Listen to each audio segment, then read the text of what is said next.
everyone. Hello, hello, hello, hello. If you can see and hear us, please let us know. Also, just because I'm pretty sure you can't see and hear us, if any of the mods happen to have caught the super chat that was sitting here last week, I would appreciate it. You would pass that on to me. It's very difficult to find. This episode has been a long time coming. It was originally planned for the end of December. Oh, you found it. Well done. It was originally planned for the end of December, and we're now all the way into almost the end of January. A lovely mixture of Nurgle plans over the festive periods, and Nurgle kind of got in the way of us finally sitting down and doing what we desperately wanted to do, which was have a pint of Bugman's and have a good discussion about that fabled Dwarf Ranger, that great purveyor of dwarven brews, Josef Bugman himself. It's been a wee bit of a time getting round to this one. Yeah, but it's the perfect way to start the new year. Even though it was intended to end off the last one, but it really was. Such is the way of things sometimes. I'm looking forward to this one quite a lot because Josef Bugman is a character that's slightly close to my heart for a variety of reasons, but we'll get into that when we dive into the old intro. Yeah, but real quick, I'm gonna knock out both of these. Oh, my collar's all like funky. Super chats before we get into it because both of them, funny enough, have nothing to do with the stream. So I'm just gonna kill them before we even get started. Perfect one, and that's a good opportunity for us to say, as always, if we have super chats coming in, which we inevitably will do, we'll be taking them in batches. We won't be doing them all as they come in live, because if we do that, we'll just be doing super chats all day rather than talking about the topic of the day, which is, of course, Bugman himself. Yeah, so Rocker Boy Jukebox on December 10th asked... as hypothetical scenario, how would the Paravan nobility react to the possibility of Kruber legally owning land in the dukedom? I think they would be very much over our dead bodies without emphatic proof. Now, granted, if the lady had appeared to him like she does in the Vermintide End Time scenario and made him into a Grail Knight, that would probably have a rather dramatic impact on things, but that would only really happen in an End Time scenario, so... Yeah, it's very easy for us to get caught up in our fantasy version of how bloodlines work, particularly with Warhammer. But if we take a step back and just think about very loosely how nobility worked back in Europe and then apply parts of that over into the Warhammer world as and where it's appropriate, you'd immediately go, well, surely it would be fine. But Bretonia is a bit different to any real world society. It is quite literally a high fantasy piece of craziness, very much based upon Arthurian legends that some may claim are French, but we all know in truth are very, very English. So we are left with this bizarre situation that I think would, as I think Sotek puts it out relatively correctly, not be well accepted unless it had divine, let's say, inspiration behind it, which very well could be the case. Yep. And then Sean Schultz, what would happen to a human if you brought a Bugman brew back to a dwarf hold? Or would the human try to bring it to his noble? I mean, it probably depend on the human in question. Some might see a dwarf thing and be like, oh, I should return this to dwarves, obviously. And someone else might go, oh, my boss might really like this. I'm going to take this to my boss. So it just, I think, would depend on personality. But whoever got it would probably be very appreciative. Indeed. And just before we go on to the next one, let me just say, Faba, you haven't missed anything yet. We're just doing a couple of super chats before we go, and we're about to dive into our introduction. So don't worry, nothing missed yet. Speaking which, intro time. Is it time for intros already? Right. So I'm going to start off by saying something that, for a Bugman stream, is deeply controversial. I don't like beer. And I know this is a weird way to start, but I don't like beer. If I'm doing a Josef Bugman stream, I feel like I should start with a lovely tankard, pour myself a beer and drink it, but I don't like beer. And I shall give you a couple of examples of direct proof of this. When I was working for Games Workshop a very long time ago, one of the Christmas bonuses that was sent round to everyone pretty much in the company was a big, huge cask, although it was in a cardboard box because, hey, Games Workshop, of Bugman's beer. This is all the way back in about 1990 something. And I received this Bugman beer. Never have you ever drunk a more sedimentary, horrendous beer in your life. It was not Bugman's finest. Let's put it that way. Certainly wasn't Dark Choice or King's Gold, to name a couple of I would Bugman's just beers. put that on the collection shelf, never opened. It was definitely a thing, and the staff all tried it, and only one of us liked it at the time, and it was Andy Leask, because I knew him all the way back then. I think Andy Leask may actually have been a key timer at that point, which means he might have even been like 17, 18. It was a long time ago, back when I didn't even have a beard. I was a fresh-faced young child. When I eventually, many years later, went to Bugman's Bar when it opened up down in Lenton, I didn't like it then either, when I sampled my first Bugman's beer, because I don't like beer. So I'm going to drink some wine. Not much, but a little bit for this. It's the closest the closest I can get to actually having a Bugman's beer without going... So, where are we going to begin? Now, obviously, I have drunk Bugman's beer on more than one occasion because Games Workshop has created various real-world versions of it. But my first experience with Bugman's predates my first sup of Bugman's by some measure, because Bugman was first added to Warhammer. Now, get this. There's a host of characters in Warhammer that we generally say are really old. They got introduced during the 4th edition of Warhammer, where everything got consolidated. And if you've listened to any of our previous streams, we generally start normally at Warhammer 4th edition, because that's where things like Nagash, Teclis, Tyrion, all manner of characters that we know and love today, and we consider to be pretty much hard-coded into Warhammer, were created. Not Josef Bugman. Oh, no. Josef Bugman was created for Warhammer 1st edition. Now that... good old long beard. Hoary long beard knowledge. And all the way back in, let's go, back in time, back in 1984, the Forces of Fantasy expansion for Warhammer 1st edition introduced the concepts of the Regiments of Renown. And the very first Regiment of Renown that was detailed was Josef Bugman's Rangers. That is some proper old Warhammer lore. The only 40th anniversary was last year. Yeah, quite. Now, it's super fascinating because back at this point, the Warhammer world as we know it isn't formed at all. But you'll find that interwoven throughout the very first description of Bugman's Rangers is pretty much everything we end up knowing about him later. It just gets slightly twisted as time goes by. But there's a few massive differences from this early one that's worth noting as we then go through the editions and discuss where he goes to. Because all the way back then, Bugman, Joseph with a PH, not with an F, just to make sure we're nice and clear there. Joseph.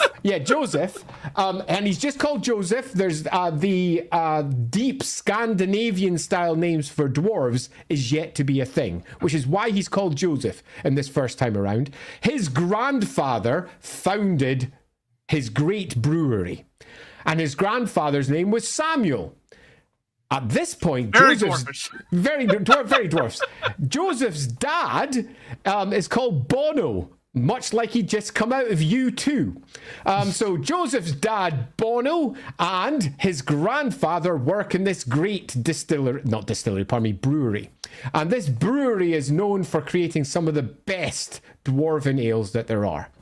And we don't get where it's properly cited. We just know it's somewhere around the old world. But what we do know is when it is. And this might blow a few people's minds. It was during the Goblin Wars. Oh my gosh. Yeah. This is thousands of years in the past in his first iteration. He's a proper old character from the past. But even though it's the Goblin Wars, because this is first edition Warhammer, him and his family are happy to sell to goblins because brass is brass, and they'll sell to anyone as long as they get coin. Because this is early edition dwarves, where even the concept of the great deep vengeance that dwarves have for the goblins and greenskins hasn't really been as consolidated as it will be later. So Josef Bugman is transporting Bugman's brew around the old world into a variety of places, and he, on one fateful occasion, takes a massive consignment up to the Troll Country, where he is selling the brew, presumably, to trolls. Who knows? Indeed, at this point, Troll Brew is his most famous brew, so it's quite likely that Troll Brew is literally being sold to the trolls in the north, because this is Warhammer 1st edition, and things are a bit different back then. But when he comes back home, he finds out that his dad, Odo, that his grandfather, Samuel, and the rest of the entirety of the brewery have been burnt down by goblins. And they have run off with the remaining few survivors. So Joseph swears vengeance, grabs all of his mates together, forms his Rangers, the very first regiment of renown, and says, that's it, we're off to go and kick them in. He hikes it over the World's Edge Mountains into the Badlands and just starts kicking in greenskins. He does this for an unspecified length of time, but it's a long time, before he eventually returns to the ruins of his brewery to effectively rebuild it. But when he gets there, the goblins have followed him, they trash the place, and they kill him. The end. Oof. Holy shit. Oof. It's pretty grim. Very That is grim. the rather grim tale of Joseph Bugman. But it hasn't actually ended here, because come 2nd edition, it turns out Joseph Bugman's still alive! Woohoo!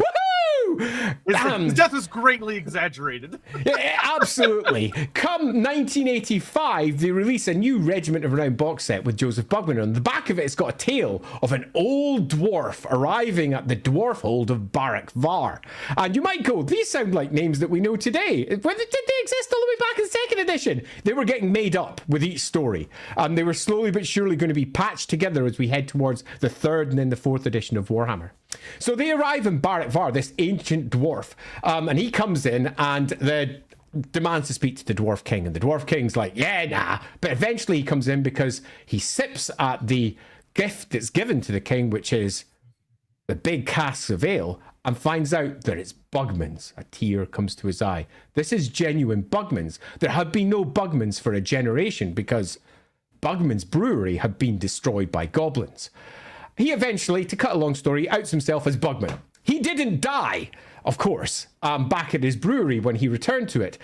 He was left for dead by the goblins, and then the tale of him getting from Bugman's brewery down to the hold of Barak Var is apparently so impressive and so awesome that it forms entire sagas. The saga of Joseph Bugman. And this isn't the sagas of him kicking ass after the great destruction of his brewery first time around. This is the saga of him going from the second destruction of his brewery all the way down to there. And this takes years. Apparently years and years and years and years. And by the time he arrives, he's still got beer because he's freaking Joseph Bugman. And he reforms the Rangers, and he reforms them down in Barak Var. But not only does he do this, he also establishes a new brewery down there in Barak Var. And Bugman's brew, for the first time in a generation, starts getting produced again. So Bugman's, the great famous brewer, is produced again. And that's the story that we have in the 1st edition. We can go into more detail on that later if we wish to do so. But it's about to change big time. Because as we have often discussed, when we reach the 4th edition of Warhammer, everything always changes because they established the new version of Warhammer at 4th edition. And in 4th edition, we have the very impressive first stab at making the dwarves what they be, which is the dwarf army list all the way back in, I'm going to guess this one, 1993? 1993. I'm going to go with 3 because it's just before I came down to work for Games Workshop. So 1993, if anyone wants to go check that one up. And at the back of that, we have Joseph Bugman, this time with an F. It's that no is longer correct, PH. Thanks very much. June 1993. Oh yeah, I love the army list. Still got all the rune rules, they were awesome. So June of 1993, apparently, Joseph Bugman is repurposed, and Joseph is now spelt with an F, and his father is not called, surprisingly enough, Bono. They ditch Bono entirely. They take his grandfather's name, Samuel, and they say, well, you know what? His grandfather wasn't called Samuel at all. He was called Zamnil. Aha! Yes, that's it. His name is Zamnil, because that sounds proper dwarfy. That'll do. His name is Zamnil, and it was Zamnil that built the brewery to begin with. It wasn't his grandfather, but his father instead. And Zamnil was the one responsible for doing it. So we have ourselves a slight change in the background. His name is changed to an F, and Zamnil is now his father. And Zamnil renames himself Samuel so he can better sell to the local Empire folk, the humans that he has now grounded himself with, which completely changes not just who his family are, but massively when they are, because now the Empire exists. And it didn't exist the first time around. Yeah, at all. no, not even close. Josef Bugman, however, is dragged screaming through time and dropped down much closer to the modern era of Warhammer. And his father, Zamnil, renames himself Samuel and names his first son Josef, because obviously that's what you do when you want to continue selling to the Empire folk. There's a nice little slide here saying that he's probably got a Khazad name, but it's not been nailed down, and indeed it will never be. He will be Josef forever as far as everybody's concerned. So, where the story of what happens to the brewery is not that much different, but it is a little different.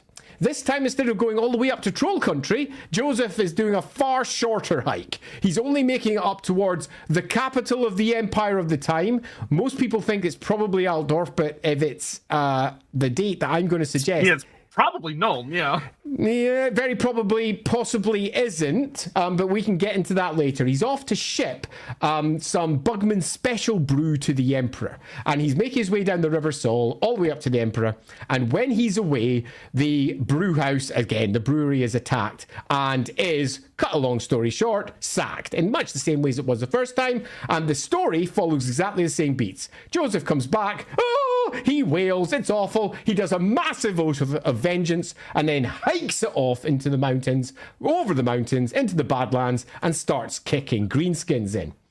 And yeah, that's quite fun. When we reach Warhammer Fantasy Roleplay 1, so first edition here, in 2002, we get Dwarf Stone and Steel, and Alfred Nunez was in a position where he had to try and rationalize the different versions of Josef, and he decided that Josef was probably 105 years old.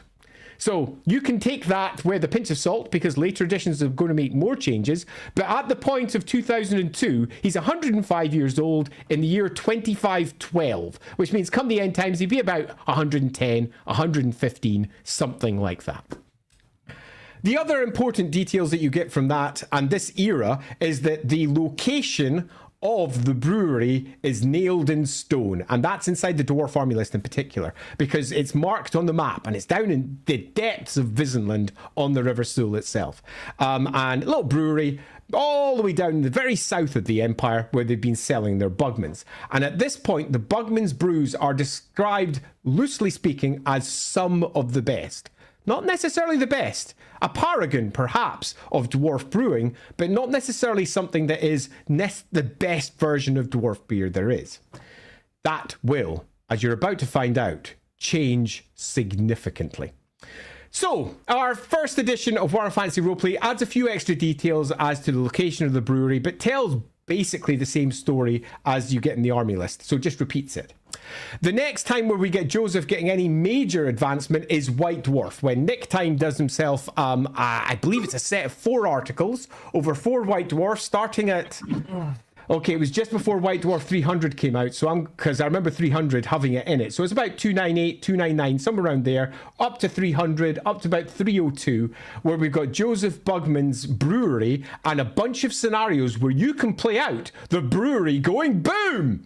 And this is super fun. If you go check out those articles, and they're around about 298, 299, 300, 301, 302, 303, and around you're that area. Good at this. 299 Bugman's Lament on page 12. Thank you. So, brilliant. Okay, so Bugman's Lament. That's it, Bugman's Lament. And that's split over 4 issues of White Dwarf. And there's some great stuff here. There's a big, massive steamship for the dwarves that they convert out completely. We get dwarf flamethrowers, we get goblin pirates, we get sea dogs for the dwarves. There's all manner of crazy stuff. But it does do a couple of extra things that is worth noting. Number one, it directly implies when the brewery went down, because the goblin responsible for burning it all, whose name is Git Guzzler, because of course he has a stupid name, Git Guzzler, wants to be as famous as Grom the Paunch, which means he is definitely post Grom the Paunch. This is important. It's also worth noting that about this time, we get our first references to the fact that Josef Bugman's probably now in command of the entire brewery, where it was his father who was in command in the earlier version. Okay, and now Josef Bugman is pretty much the master brewer, where beforehand he wasn't. He just wasn't. He was a brewer in the Bugman family. Now he's the master brewer and it's all his. And Josef Bugman comes back, and in the rules for Josef, I remember this cleanly at the time because I went, what the fuck? In the rules for Josef Bugman, they say this is before the entirety of his brewery has been burnt down, so he doesn't have animosity to greenskins. And I was like, what? He's a dwarf! He's like, that's not so bad. They're not so bad. What? So that was fun. Git Guzzler gets away with it. In the official version, Git Guzzler burns the whole thing down. The same story remains, and the Rangers are formed for Josef Bugman to reclaim the honor that has been lost with the destruction of his family brewery, and he hikes it over to the World's Edge Mountains, goes into the Badlands, and starts kicking in greenskins. This is, you're going to find, an oft-repeated rule when it comes to the history of Josef Bugman. After that, oh cripes, where we go now? Probably 6th edition Warhammer. This is super easy. 6th edition Warhammer, which many people believe may be one of the better editions of Warhammer in general, because it just rebalanced everything. 6th edition of Warhammer took the description of Josef Bugman, pressed shift, pressed arrow, pressed Control C, pressed Control V, and popped that into their new version of Josef. So the 6e version pretty much copy pasted what came before and slapped it in, and didn't make any major changes at all. Josef Bugman is again described as a paragon of dwarf brewing whose brewery was destroyed by goblins. He swears vengeance to take it down. There's lots of famous brews that he's responsible for, and he then becomes a core figure in the war against greenskins in general, as he pops up here and there, a mysterious figure who will arrive on battlefields whenever greenskins are involved to kick living crap out of them with his Bugman's Rangers. Now, this doesn't mean that the story from the 2nd edition is completely destroyed. It just means that we can incorporate that if we wish to do so, because we've got a section that doesn't make sense, because we know for a fact that Bugman's is still brewed, because we have Bugman's brew popping up all over the place in various games, all over the place, and it's not a hoary brew from the past, it's a consistent thing. So having it still being brewed all the way down in Barak Var, as was described all the way back in 2nd edition, would allow that to all make sense. So it's just worth noting that before we go to the next big one. Which is, as we move into 8th edition Warhammer, our last edition, we get a simplified version of what came before, but it makes some pretty broad and sweeping statements that change his background completely. Because he moves from being a paragon of brewing to being the most famous brewer of all time for dwarfs, possibly the world, because they really do like their extremely peak descriptions in 8th edition. He becomes... So 7th edition is when he gets that epithet. Are you sure that's 7th? Yeah, I'm looking at it. Is it in 7th? Yeah, I've got it. Is it a 7th edition Josef Bugman was the most famous dwarf brewer. Yeah. Is that 7th? What's the 7th? What's the 7th cover? Which one's the 7th cover? The 7th cover is the one... It's the one with like the dwarf standing on a bunch of a pile of rocks. The pile of rocks. Yeah, and he's got his hammer, and there's a bunch of dwarfs around him with the banner and the slayer and the orc head on a pipe. I always forget something. We get there in the end. So what we have now, 7th, 8th, whichever it is a simplified version. His dad's not even mentioned anymore because Samuel no longer matters. All that matters is that he is the master brewer. He is the master brewer that everybody thought was the best brewer amongst all dwarfs anywhere ever. And his brewery was sacked by goblins. This sucks. All dwarves lament. All dwarves who loved their Bugman's brew no longer get to have access to it. So thus, if anything, there's another reason to hate greenskins. And the Rangers spread their, let's say, guerrilla warfare tactics against greenskins across the old world. Again, there's nothing here that says we can't go back to the second edition version of the story and have him eventually get beaten at the old site of Bugman's Brewery, and then go down and reform his Rangers in the south. That story could still stand with ease. It contradicts nothing. But there is a few extra details that are worth adding around this era as well, because as the novels were coming out, Bugman became more and more famous. As the roleplay game discussed anything to do with beer, they always said, Bugman's 6X! Bugman's 6X in particular, because that's the one that was most commonly referred to, although there's other ones. King's Gold is one of Big Bugman's brews, as is Troll Brew, Dark Choice. There's when the Rangers were reformed, we got ourselves the rather impressively named Bugman's Castle 9X, because, hey, 6X isn't good enough. So 9X, yeah, there's lots of different brews. All that really matters is that Josef Bugman, come this era, starts having extra details added to his past, in particular who his family were.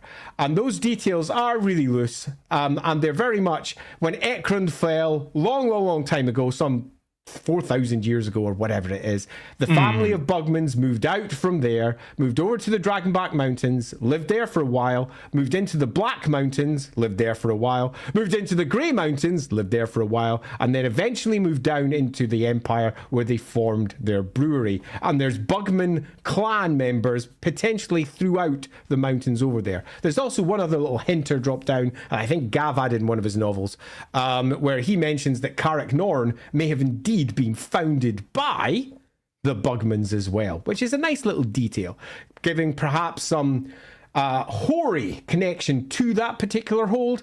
Although if that were the case, I think Bugman very likely would have gone to Carrick Norn rather than Barak Var. Yeah, I think for that part he was doing a fun little reference to, so in 6th edition Bugman only got a paragraph, but in the army painting section, they did Bugman's Rangers in the Carrick Norn section. They were like, they're near it, so you could paint them in Carrick Norn colors. So they were a Carrick Norn themed unit. So I imagine that was an allusion to that. Yeah, that makes sense. I love that. And nice call out there from Gav. And then that's it, but not quite. As I'm sure Sotek will probably point out some bits I missed because I'm running this from memory. We have the end times. It's very impressive. We have the end times. And then when we move to the end times, Bugman is sort of mentioned there again. He comes along and goes, don't worry, Thorgrim. As long as there's, halls, the dwarves will be about. It'll be fine. I'll carry. And then they all die. He might not have died because, Games Workshop and Bugman, and he has sworn an oath. And it is worth noting that when you swear an oath as a dwarf, funny things happen. But we might get on to that as we go on. We'll talk about some funny things that do happen in Age of Sigmar regarding Josef Bugman. But, yeah, quite. So that all being said, what we have with Josef Bugman is a character that started off all the way back in 1984 with the Regiments of Renown. And the story of a brewer whose brewery was destroyed. Now he hates goblins. He forms himself Rangers, and they're goblin killers. And that story never changes. The details, the specifics change, but the general story remains the same to the end. There's only one thing that doesn't quite make sense in the whole lot of it, and that's that Bugman's brew continues to be made underneath the guidance to a degree of Grandmaster, master, ridiculous brewer that is Josef Bugman, but equally, he's a mysterious figure that wanders around with his Rangers. So there's a small hole in the story there that needs some consolidation, because Bugman 6X is everywhere.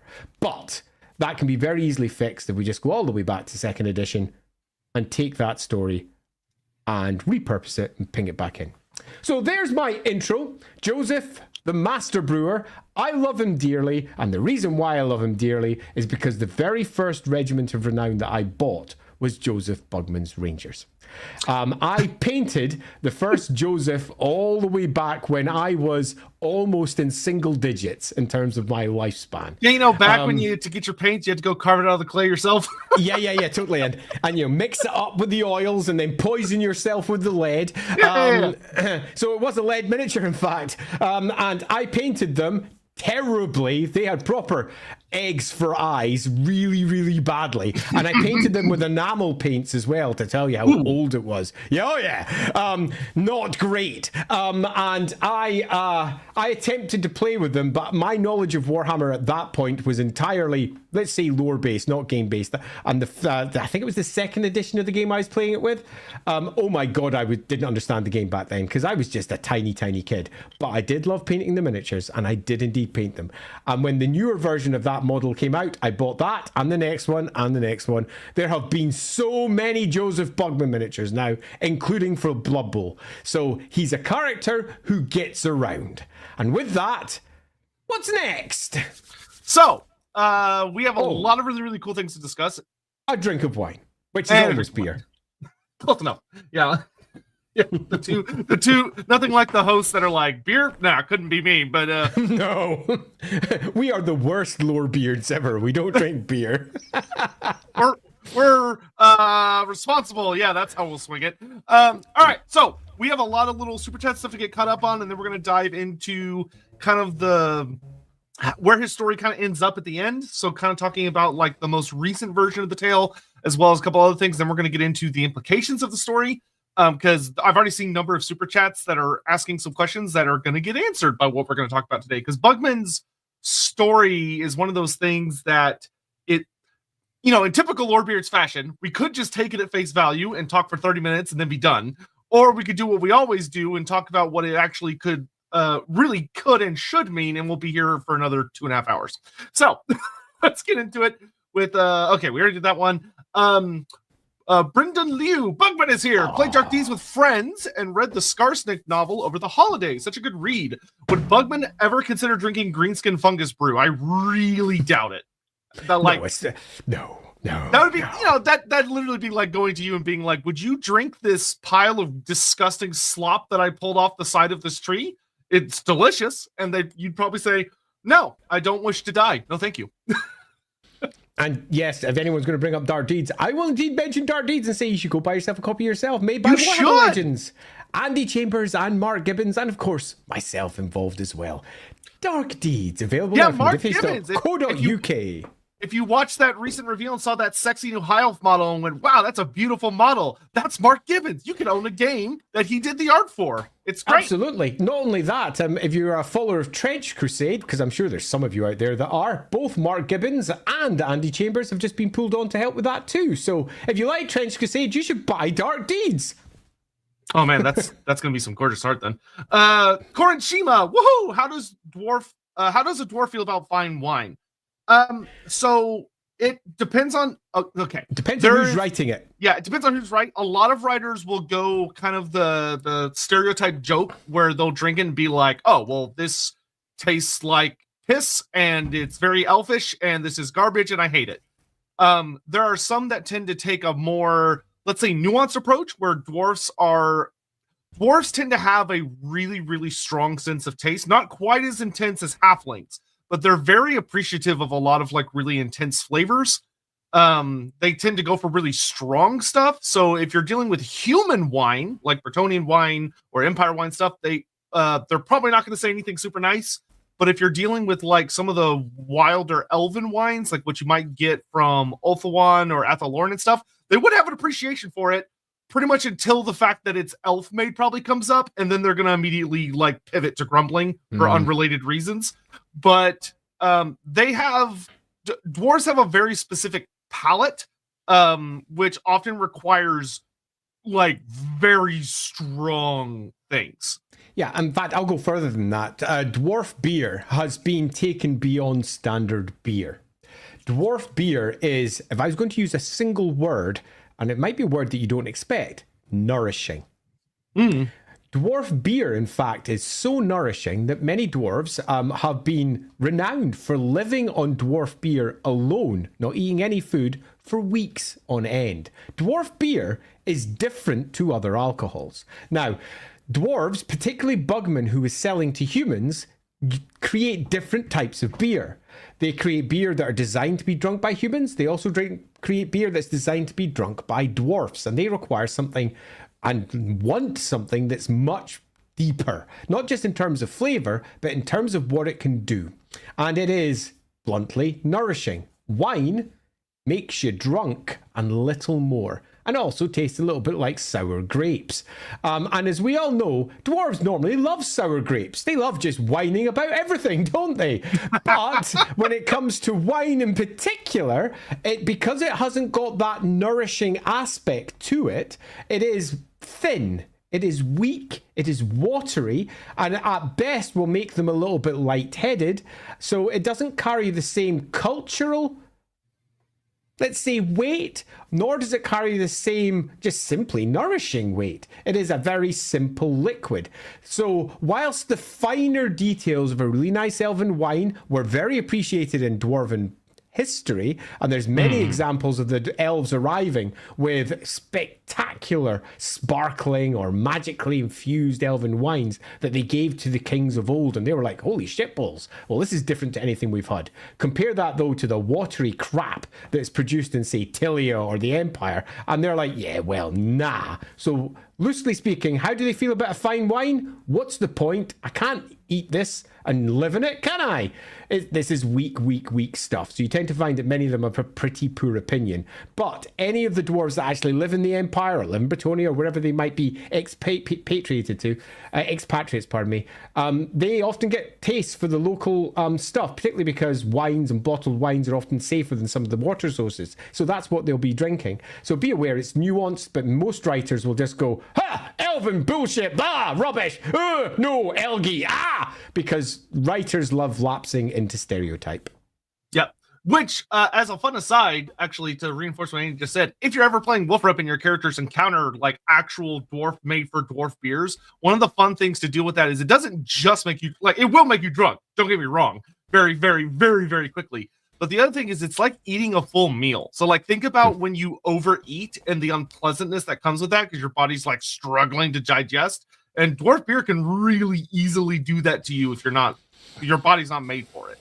Yeah, totally. When you're thinking about what happens when I fail my endurance or consume alcohol checks, that's what happens.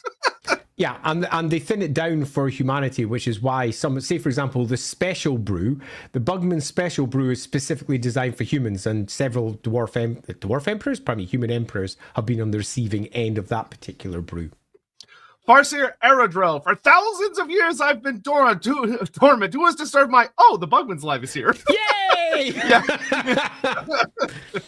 Yeah, we got there eventually. Biofoot, wait, Andy, you brought us too far back, and now I can afford a house. There's also somebody telling me to build a stone pyramid. Yes. Hey, for affordable housing is around. What a kind gentleman he is. Holy Artist, this is the Tawi stream. No algae drops allowed. Take a whiskey then, Andy.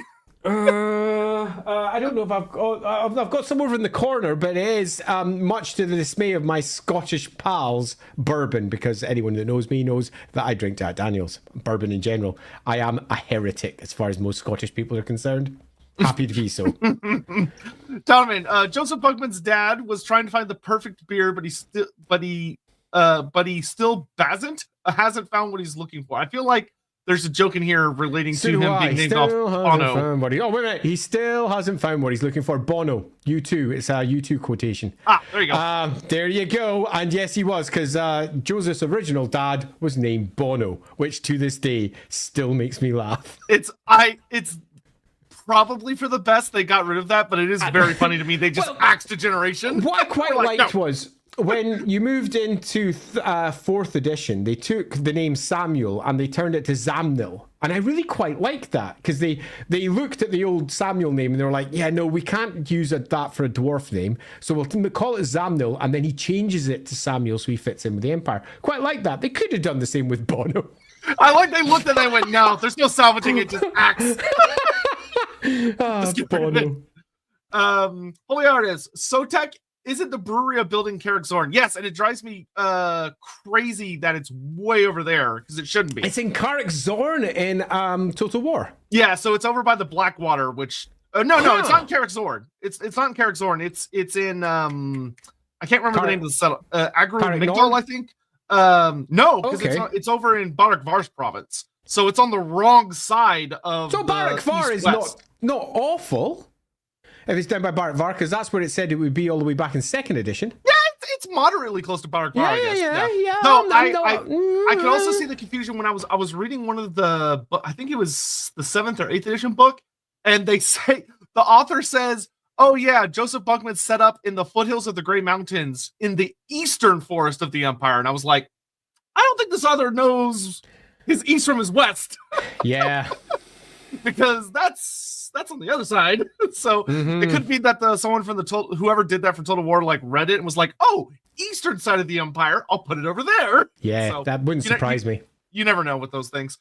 Psych, this is just Willy Wonka, but in Warhammer with beer instead of chocolate. Yeah, you're not entirely wrong.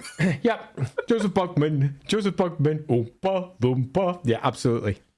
Morning to Crescent, does this mean the first known grudge and thus the whole fight between dwarves and greenskins was you spilled my pint back in the older editions? Probably. Yeah, probably. I mean, that would... quite...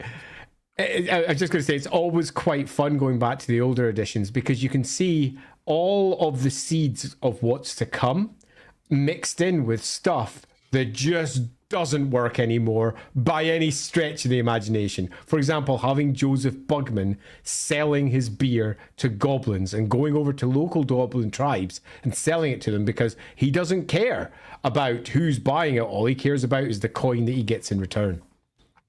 Yep. Here we've got from Nightentool. It would be a complete and utter atrocity if Bugman is not a free lord in Total War by the end of the life cycle. I don't know if it'll be free, but I do think we will get him at some point. I would definitely say he's lurking somewhere in the shadows waiting to come to the game. It would not surprise me if he ended up being a White Dwarf free character. They have done that for each one of the games except for this one. But we'll have to see what happens. Darius Rose, how potent is Dwarf Ale for a human? How many drinks before I'm shit-faced or dead? It depends. It depends what you're drinking.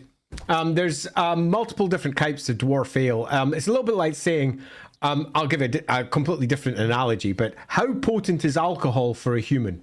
How many drinks before I'm shit-faced or dead? Depends entirely on what you're drinking alcohol-wise. And many of the dwarf-only dwarven brews are not necessarily as strong as you'd expect, but they're very difficult to drink. They're thick and they're syrupy. And as already discussed, they're like an entire meal. And dwarf stomachs are a good bit bigger than humans. You just can't stomach the stuff. By comparison, other beers are very, very, very strong. And dwarves are equally going to get very inebriated by this. Remember, all of the stories with our dwarves have them drinking in human taverns, drinking human beer, and getting drunk.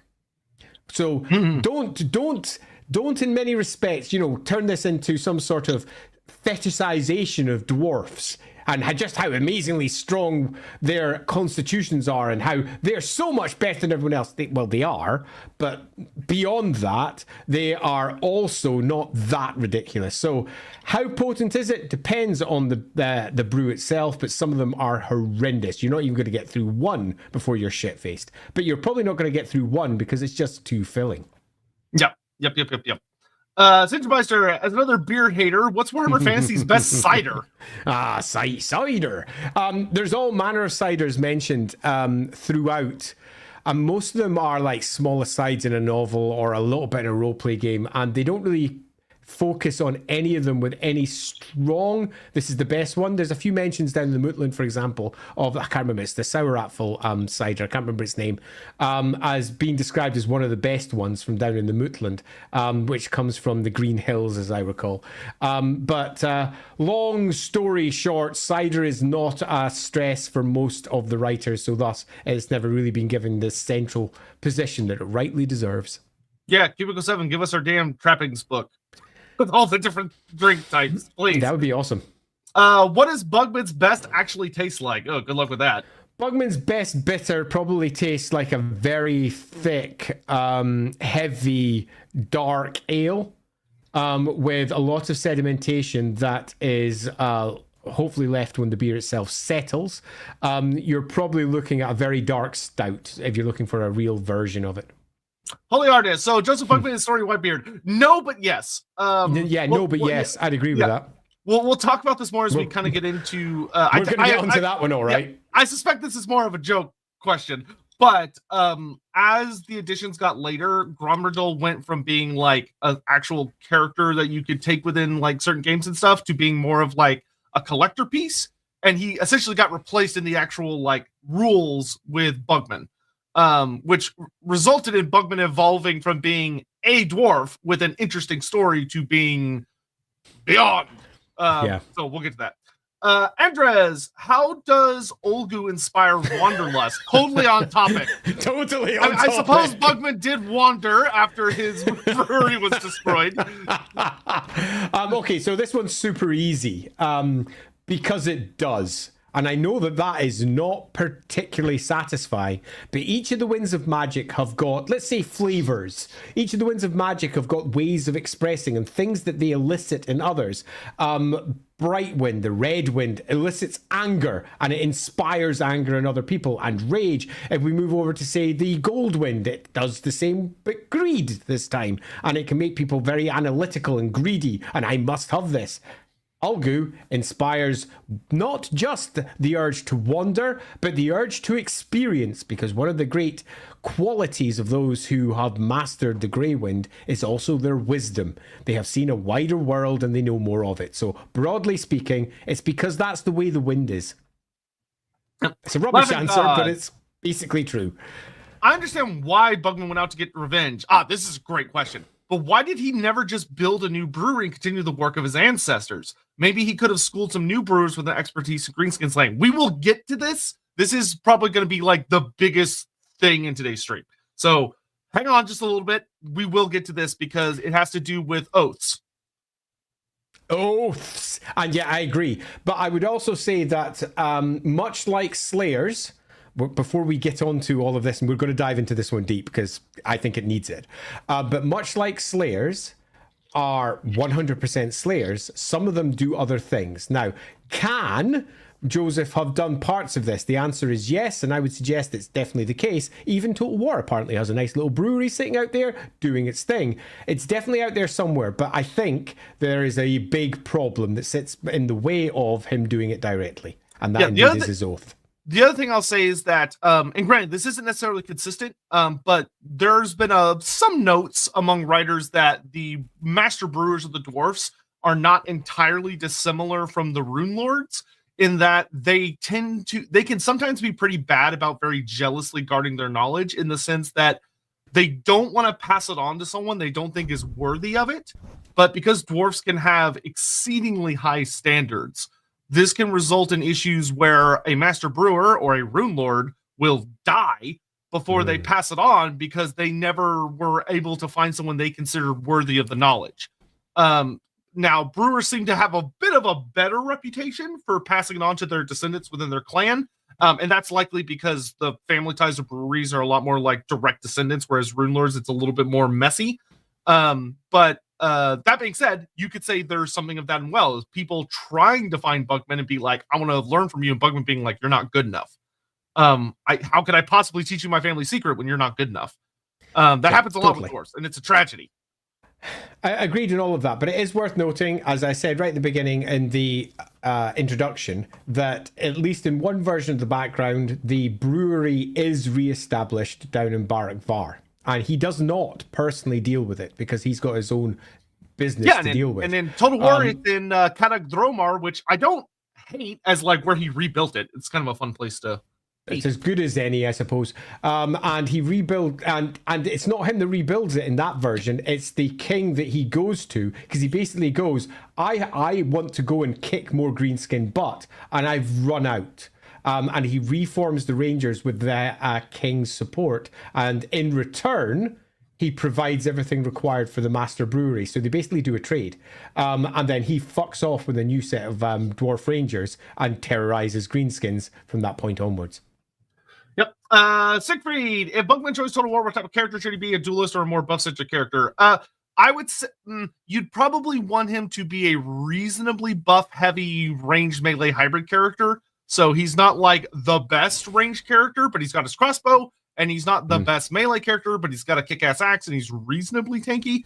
But he should mainly be a heavy support character. Of that, he's got his tankard, which we'll talk about, which is one of the most over-the-top, insane healing items in the setting.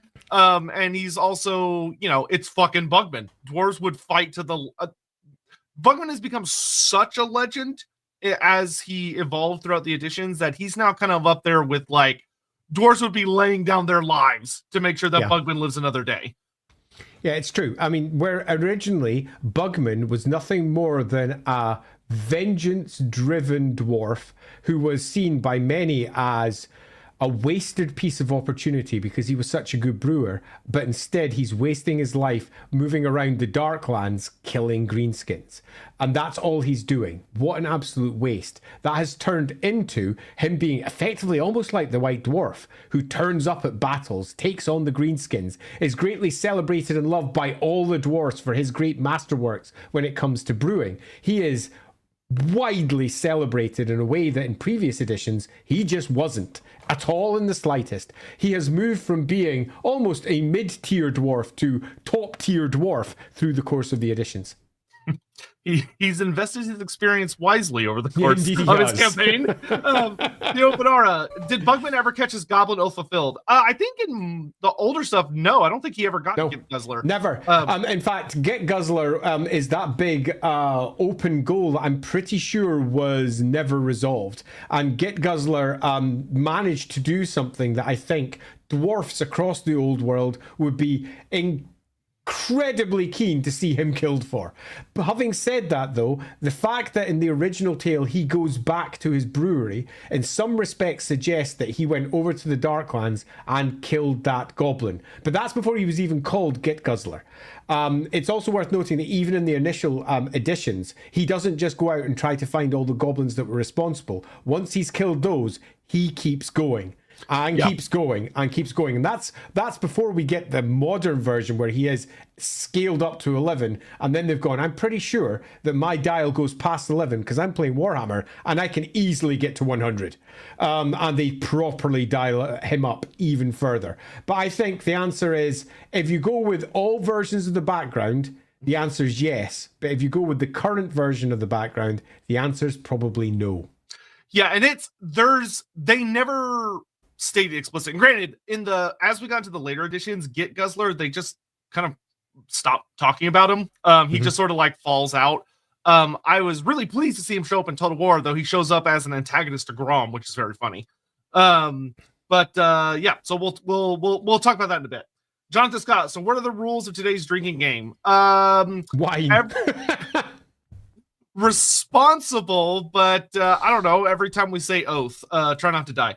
Dino Man, whenever the type of beer is brought up, it's always dwarf ale. Do you think dwarves also brew lager, or is ale a long-standing tradition? Any dwarf that attempted to make lager would be seen as radical, like an overly inventive engineer. Damn those overly inventive engineers. One of the reasons is because ale sounds old, and you know how much a writer loves something that sounds more fantasy, don't you? Where lager sounds like something you'll order down your local pub. So you tend to find that no matter the provenance of various types of drinks, writers have got their preferences because they think of one thing as being oldie and the other one as being moderny, and they try not to mix them up. So that being the case, the true answer is there'll be all manner of different drinks. Loads of them. My favorite is when fantasy writers are like, well, I don't want to use kilometer because that sounds too sciencey, and I don't want to use mile because that sounds too modern. So let's use leagues. That'll work. And you go, why? It's just 3 miles, dude. It's just 3 miles. That's all a league is defined as, you idiot. God damn it. It's like I shouldn't have to look these things up. Just use a word I'll understand. Dino Man, whoops, meant to post this in super. So dwarf beer is more like ancient Egyptian / Mesopotamian beer in that it's basically liquid bread, with the main difference that dwarf beer can be much higher in alcohol content as well. It's that and more. Kinda. Yeah, that and more, I agree. Because it's not just that it fills you up, it's genuinely nutritional. Yeah. Which is crazy. But dwarfs. They learned it from Valea, a literal god. So the great ancestor goddess herself. Charles C.K. If dwarf beer is nourishing, doesn't that mean it's immediately? Yep. We just talked about that. Yep. Mm-hmm. Yeah. I think just so you get an idea in general here, it isn't consistent. Some beers are exactly like our beers. Some of their alcohols are just like ours. Others are far thicker, far more syrupy. What you can say for certain is that all of their various outputs are of top quality from a dwarf perspective. So if, for example, in your world, you think dwarves love it to be smooth and creamy and slip down your throat, then no, it won't be oaty, it won't be mealy, it won't be grainy. What it'll be is very smooth, very carefully crafted. Because if you want to have your own artisanal crafty beer, the dwarves are where you go, and they do it really, really well, using skills that have been handed down for generation after generation over thousands of years and fine crafted. So whatever it is as its manifestation, it is peak. Yeah, they're perfectionists. Because they are, all of them, perfectionists. They're the sort that will sit up all night just making sure that it's got exactly the right head, exactly the right flavor, exactly the right taste. But you got to remember, the vast majority of their ales and their drinks that they're drinking are your sloshy kind. It's just that their beers can also be quite different, and they are prized for it. Exposure, glad to have you guys back. We're excited to be back. Indeed, it's nice. Warzag's Borky Mischief. Do the Dwarven of AOS have an equivalent of Bugman's? Yes, they do.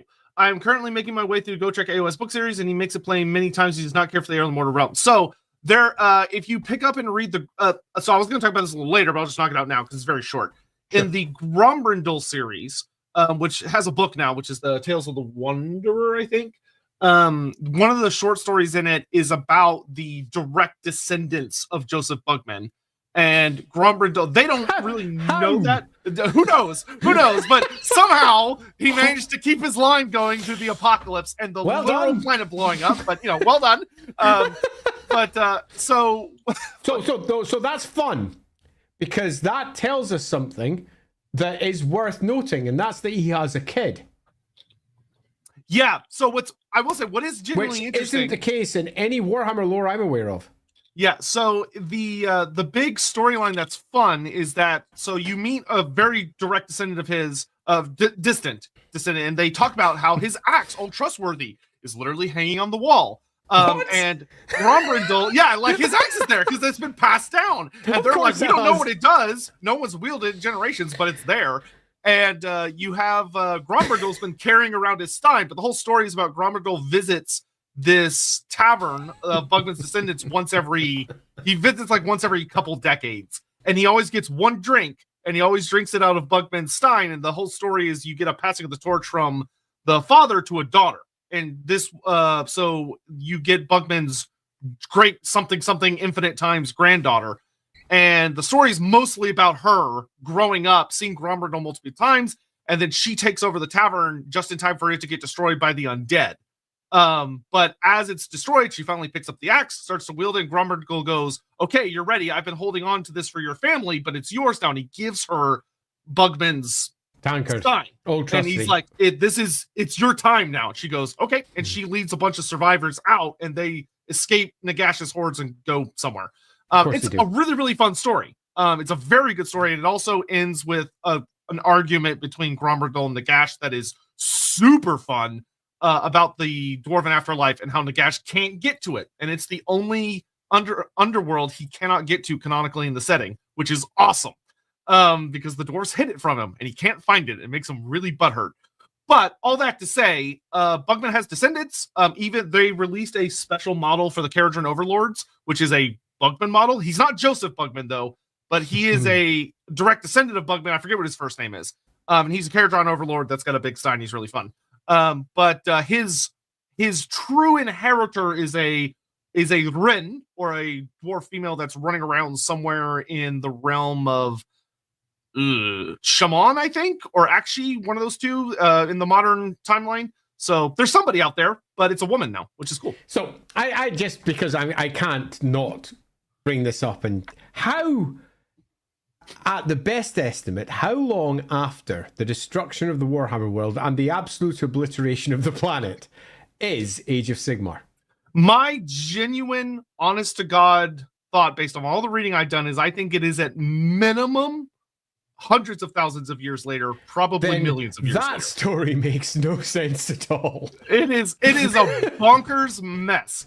But that's a story for another time. That's a story for another time. I just wanted to make sure that I wasn't getting it wrong. So I was thinking maybe if it was like, say for example, 30k in Warhammer, Warhammer 30k to Warhammer 40k, 10,000 years for dwarves, that could be a legitimately acceptable number of generations. And if you can come up with some fashion of how they survived, I'm sure that would make sense. But if it's, say, 10 times that at 100,000 years, if it's more than that, that makes little to no sense. Because I will say the funniest thing about it, and I will always applaud and I will both applaud and laugh at Games Workshop at the same time, is the way that they handled the how do we get all the races that we all know and love, despite the fact the planet blew up full on. Like, it wasn't like it blew apart like fucking what's his face did in 40k, the planet that broke before the guard did or whatever, where like chunks of it kind of blew up, but it's still Cadia. We're like, there's still chunks of Cadia. No, it's like dust in the wind level of blow up. Is that when the realms formed, which took a super long time, right? That was most of the gap, was the realms forming again, like stars. The lore literally says, yeah, so the realms formed and then the dwarfs just woke up.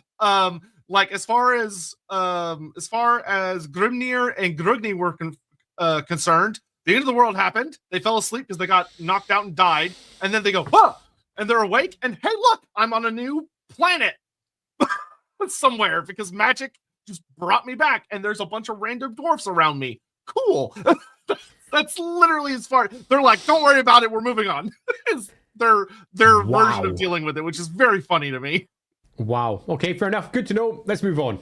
Yep. Laughing God, Bugman should have crossover with gnomes. I think there could be an interesting little tale there, but sure, why not?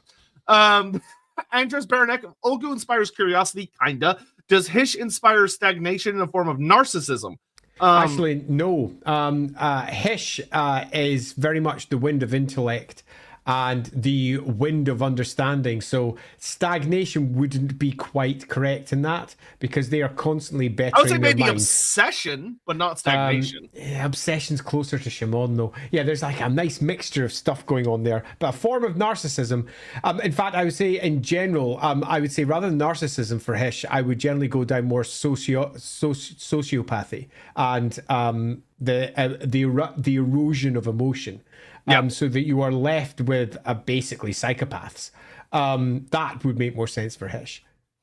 Total Warrior, loving all the videos. Are there any plays to do a video on Dragonfels? Eventually, yes. Eventually, because Dragonfels is great. Yeah, and it would be fun to talk about what would be like a more modern understanding of his story, because Games Workshop never bothered to do that. He just showed up one day and was a very different character. Go watch our ranking the Mortark stream. Nameless! And then he died and vanished again. Man. Peter M., what is the closest competition to Bugman's Ale? They're like, most holds have their own master brewers. They don't tend to get a lot of details, because most of the time writers will quite literally pick up the idea of like, oh, it's similar to whatever, or like, oh, it's good, but it's not Bugman 6X is a really common phrase in Warhammer lore. I cannot even tell you how many times I've seen that phrase pop up in a Black Library book or something of, it's good, but it's not Bugman's. That's like a classic phrase. Yeah, I would generally say that Bugman's and its dominance over the dwarf beer space within the writing means that every other master brewer just gets sidelined in a way that isn't the case in the Empire, because they never bothered saying that one was better than another. So if we look at the lore that's been created for the Empire, we have literally dozens of wines and beers that have been mentioned in the setting, ranging from everything from like Dark Maiden stout that is made in one monastery, or if we go to the ice type of wine that's made over in Callaghan or whatever it might be, there's all manner of different ones. Or the down at the Ranald's Delight. No, that's the drug. Ranel's something else that's made down near Ubersreich. There's loads of them because every time they go to a new place, they go, oh, I better include some sort of wine or beer. They don't bother looking to see what everyone else has created to make their own. But whenever it comes to dwarves, they always go, oh, I don't need to make one. I'll just use Bugman's. And it sucks. Yeah, more variety would be nice because presumably there shouldn't be that much Bugman's left in the world, but it always shows up. In some respects, I almost made a joke about that in the Warhammer Fantasy Roleplay starter set, where we actually had one of the brewers there be a bloody cousin of Bugman's, claiming to be a relative, but kind of wasn't. And yeah, that was fun. Yep. Sean Schultz, how would Dolby Brew affect an elf? Probably not terribly dissimilar to how it would affect most people, unless it was a particularly notable brew, unless Andy has something to add there. Yeah, I will. Elves are notorious for their unexpectedly capable constitutions because it's not that they have high constitutions, it's just their bodies work differently. So you tend to find that elven wines, for example, are often described as having this light, crisp taste, whatever else it might be. But if someone else drinks it, they get drunk really, really, really fast. And it's not because necessarily elves have got higher constitution than other species. It's just that elves don't get drunk in the same way. It takes a different set of compounds. That being the case, it's quite possible that an elf might drink a dwarf under the table. But equally, depending on the brew, they very well might not. It's something that's been very poorly described in the various books that we have because each writer has taken loosely their own view in it. Some have gone, elves are weak pansies, aren't they? So I'm going to have them collapse. Others have gone, nope, they absolutely aren't. They're just different. And they can drink wine all day and they'll never get drunk because of what they are. So the answer to this is it varies. Yep. Okay, last two, and then we're going to get into some stuff.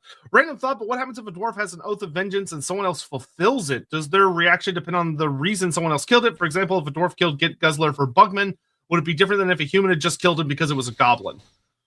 Right, so first, your idea that an oath can be so easily fulfilled in such a fashion is interesting because if they didn't fulfill it, the oath is not fulfilled.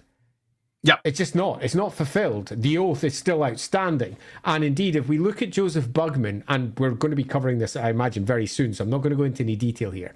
But if we look at Josef Bugman, he does not stop. Josef Bugman starts off by chasing down the goblins, and he then moves on to hobgoblins, orcs, greenskins in general, and never ever stops. So the answer to this might be actually Josef Bugman and what happened to him, which could be that Get Guzzler was possibly killed by someone else. His oath of vengeance can never be completed. He will fight until the end of his days. Yeah, something to keep in mind about dwarves is that dwarves are really specific, and they are very, very ironclad to sticking to the print, the letter of an oath sworn. And that, from a human perspective, can get ridiculous, where a human would look at it and go, well, what you wanted to happen happened, so I don't understand why you're still upset. And the dwarf says, because I have not fulfilled the oath. I didn't do what I said I was going to do. So they keep going. Yeah, so totally. They'll just keep going. And if they're lucky, there are things in dwarf laws as far as oaths are concerned about like passing on to like next of kin or resolving through other matters. But sometimes you can run into a dead end situation. The dwarf's just kind of fucked. And they just keep going forever, hoping to maybe find some way to deal with it until they die. And it's also worth noting as well that to the dwarf psyche, that's not necessarily a bad thing. There's several examples of dwarf oaths that have been sworn, and you tend to find that it becomes all-consuming for them. It's not that they think, oh shit, I'm stuck with this. They're focused on fulfilling their oath or driving on towards the next point. They're not worrying about whether it will be resolved or not. They're just going, and they're going, and they're going, and they're moving towards their next point of obsession. So yeah, in many respects, you could argue that the Goldwind drives much of the dwarf psyche, you could argue, even though, as we all know, they're kind of immune to it. Yeah, I mean, yeah, there have been dwarves that have fulfilled an oath they've been chasing for a long time, and they genuinely are like, I don't know what to do now. Like a form of depression sets in. Because absolutely. The purpose is gone.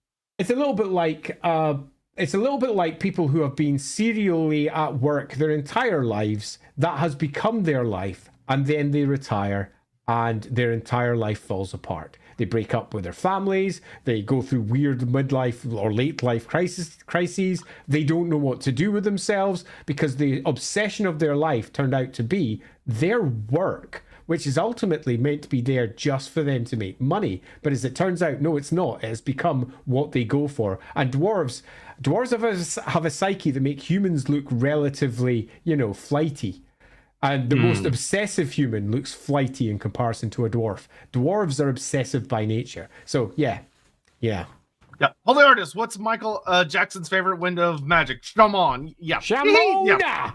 Yeah, that is definitely a joke that has been made many times. So I mean, I make it myself still. Yeah. All right. So Josef Bugman.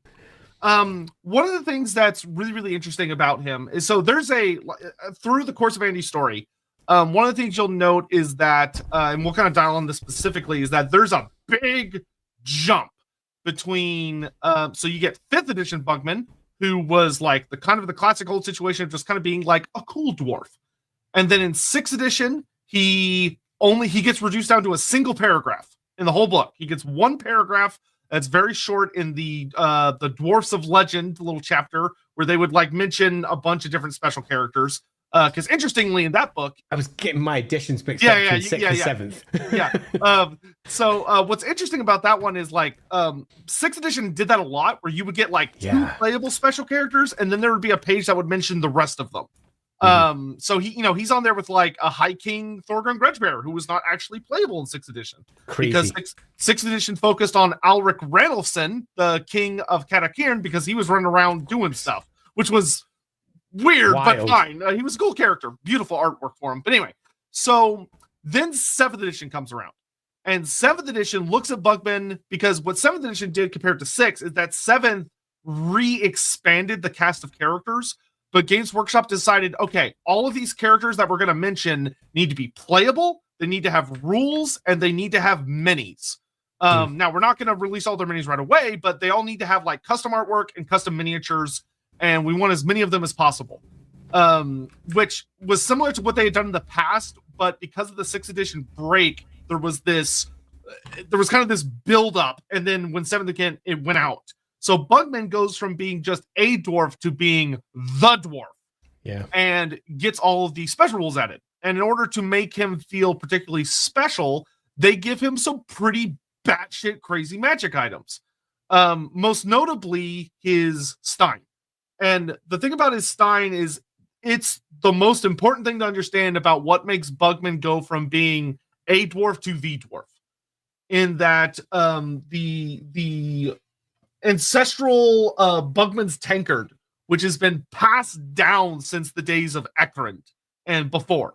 So it's this ancient beat up metal Stein that the Bugmans have had for as long as anyone can remember. So back when they lived in the Dragonback Mountains, back at the mines of Ekrond, which was like 1500 or something years before the Empire was even founded, and then they get pushed out by the Greenskins.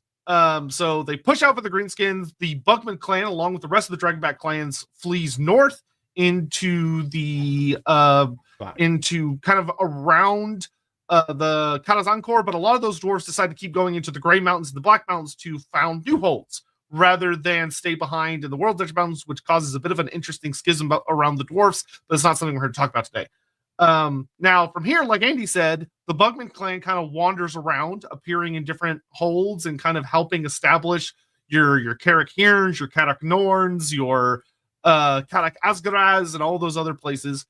And eventually, his father, Samuel, who becomes Samuel, sets up down in the foothills on the River Sol, up above like modern, or what was Sudenland.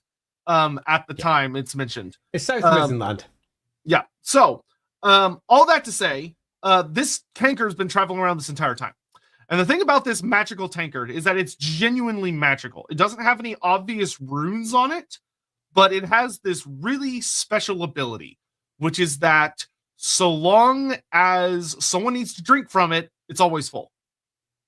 Like, if it's handed to you, it'll magically be full, even though you won't see Bugman pull out a drink from anywhere, you'll drink from it, and when you're done drinking, it'll magically be empty.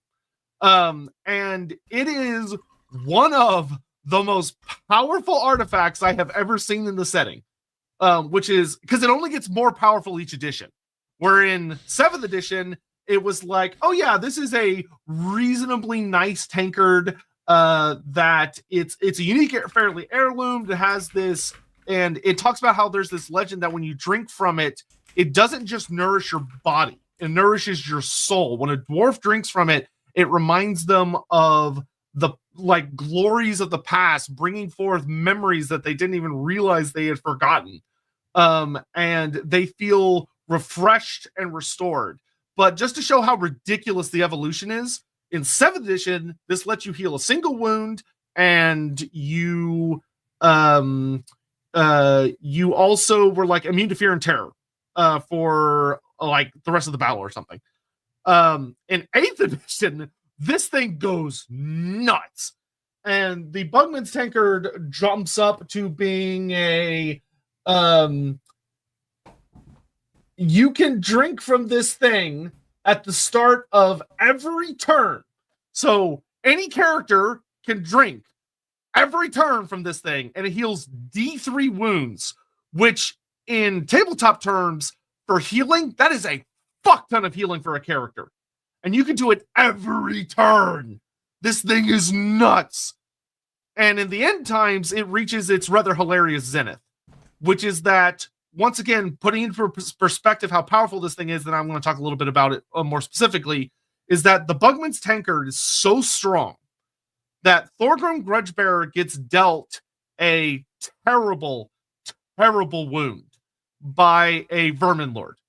Vermin Lord Warbringer strikes him with a Doomglaive, and it manages to pierce his armor, hits him in the chest, and he's basically been struck by the warp-infused uber weapon of a demon that is the very embodiment of ruin.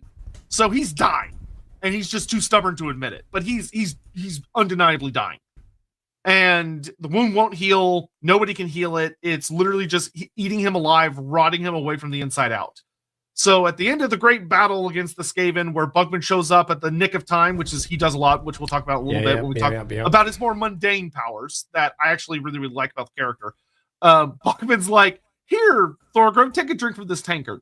And Bugman kind of gives like some advice that makes him come off very Grombrindal-ish. Like he knows more than he's letting on. He knows like secrets that are kind of beyond mortal dwarfs. And when Thorgrim drinks from it, his wound heals.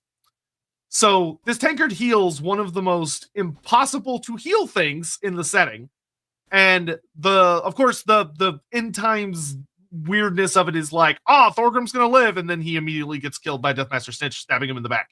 But that tankard is, I would go so far as to say, is basically a goddamn like relic of Valea herself, because it's that level of stupid powerful. I don't know what it is. It doesn't have roots on that far. I mean, it's bonkers. I mean, it's bonkers. It's pretty decent, but you know, there's lots of crazy stuff like that in Warhammer, really. And it's worth noting that the tankard's been there almost from the beginning as well, because it's not a new artifact. I mean, it's detailed in, for example, the 4th edition as well. Oh, okay, cool. Bugman's tankard is a 50-point item that allows you can use it, I think, 3 times in the battle, giving yourself wounds back as well. So it's been doing the same thing pretty much since the beginning, as I recall. So it just got stronger for 8th. Yeah, it just gets as you work your way through the editions, as is often the case, they boost things a little. That was, I think, given to them rather than handed down year by year by year from the original description. I was just trying to see if I could find the write-up for it. I couldn't, which was really bugging me. I know it's somewhere. I think it's inside the magic items inside the Dwarf Army list, but I don't have that here. I was just checking through all the stuff that I had available here, and I don't have the Dwarf Army list. So that's the 4th edition Dwarf Army list. If anyone has it out there, do please go check up the artifacts. It's a 50-point artifact sitting on a page somewhere in the middle. And if you could drop inside the comments there, that'd be amazing, because it's bugging me right now. now. But yeah, it was there then. I don't think it was in an earlier edition. I will go check to see if it was in second or first, but I'm pretty sure it's not. But yeah, it's pretty bonkers in that it just heals. And the question is, who's most likely to have created that? Probably Vilea, given the normal way that they create such things. Yeah, I will say the thing that strikes me as interesting is it's one of the only dwarf items I know of that feels much more like a magic item, not a runic item. Rather than a runic item. That's because it was created in a previous era. Before the deep runic nature of everything that was involved with the dwarfs was laid down. So I would, if we were repurposing it, for example, I would probably ground it into one of the holds that was founded by Vilea. And have it be passed on to the brewing clan there, then passed down towards the Bugmans that way, because that would make sense, and would very much respond to the fact that it is a pretty impressive artifact. Yeah, but now I want to get into the thing that I really want to talk about today, which is Bugman himself and kind of what his story represents. So yeah, so one of the things that we talked about in a little super chat earlier that came up that is worth really, really diving into is that someone asked, like, why didn't Bugman just, kill a bunch of goblins, maybe get Guzzler, and then go back to what he's good at, go back to what he's genuinely passionate about, which is making brews, because that was his life's work. The modern stories talk about that while his father created and built the brewery, Josef Bugman is the one that really took it to the next level. Like Josef Bugman is the one who built up his own legacy of being the greatest brewer of all time, despite his relative youth. Because kind of like Andy said earlier, it'd be probably pretty generous to say he's anywhere beyond like maybe 130, 140-ish. Yeah, I mean, he's literally given an age of 105 inside one book, although it's worth noting that Alfred literally looked at it all and went, I've got to make an age up. Let's go with 105. That makes him sort of old. That'll do. It seems to fit, though. But it fits relatively well. That would give him, say, for example, come 2022-ish, he'd be about 115, which means come the end of blowing up the world, which happens about just before 10 years after that. 25, 22, yeah. Yeah. Okay, at 25, 22 is not when it blows up, though. I think it blows up a bit after that. You said 22, 22. Did I? I meant 25, yes. 22, sorry. That was a weird one. Thanks for catching me in that one. Yeah, so 25, 22. So he probably ends up being about 125-ish, a little bit before that come the blowing up of the world as a whole.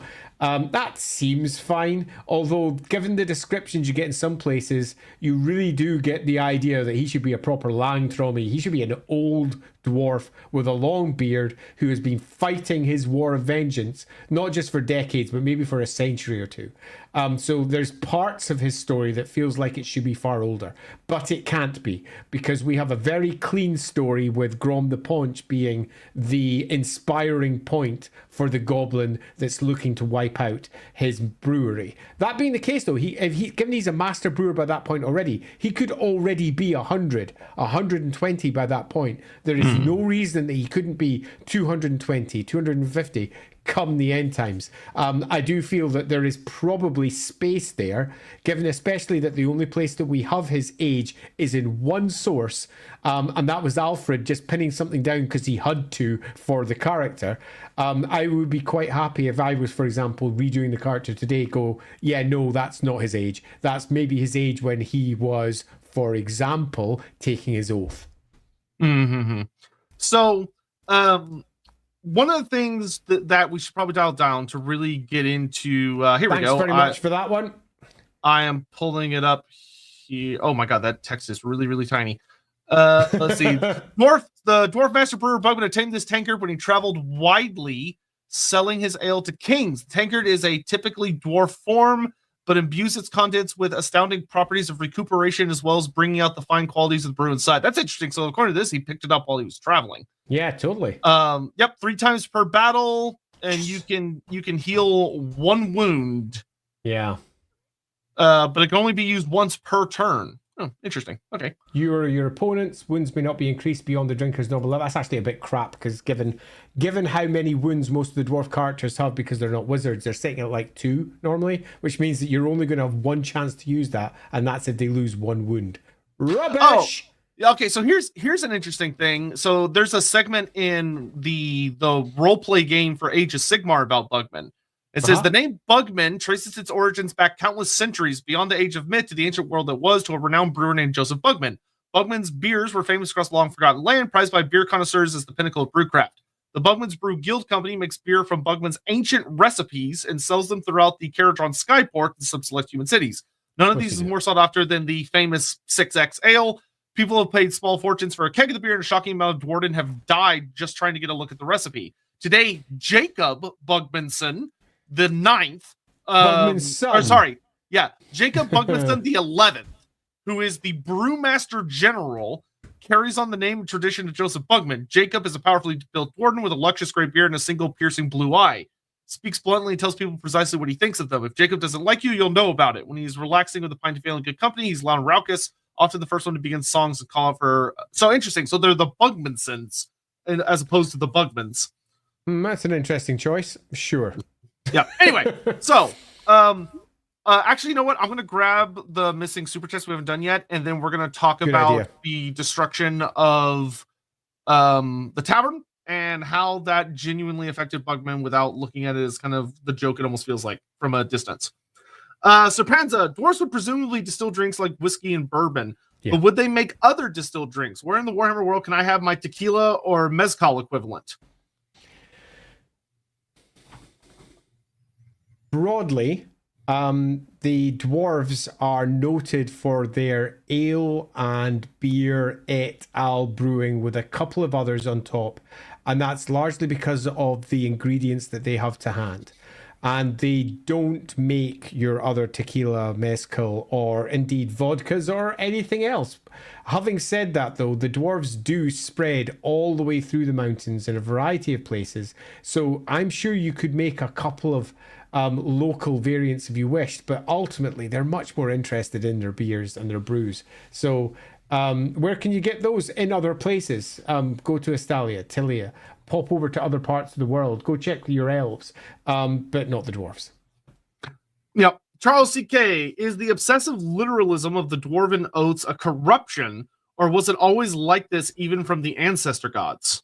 Yeah, pretty much. The dwarves are their psyches very much work around this way of tackling the world.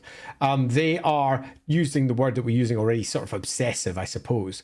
But they get themselves stuck on fixed trammels, and that is how they work.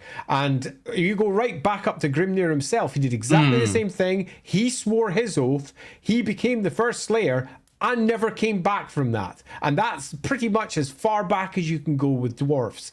That being the case, you'll probably find that the other dwarf ancestor gods, if they ever got the depth that they really deserve, and as it currently stands, no one's ever sat down and thought, actually, how are dwarfs different?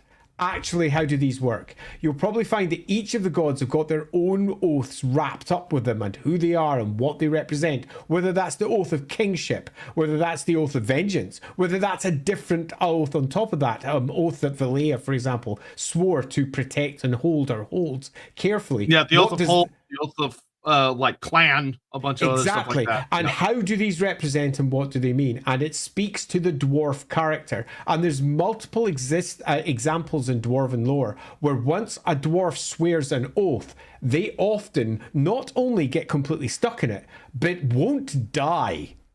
They just keep going. And it's not just they're too stubborn to die, ha ha ha, it's a funny joke. There is something special about the dwarf oath, and I'm pretty sure we're going on to that.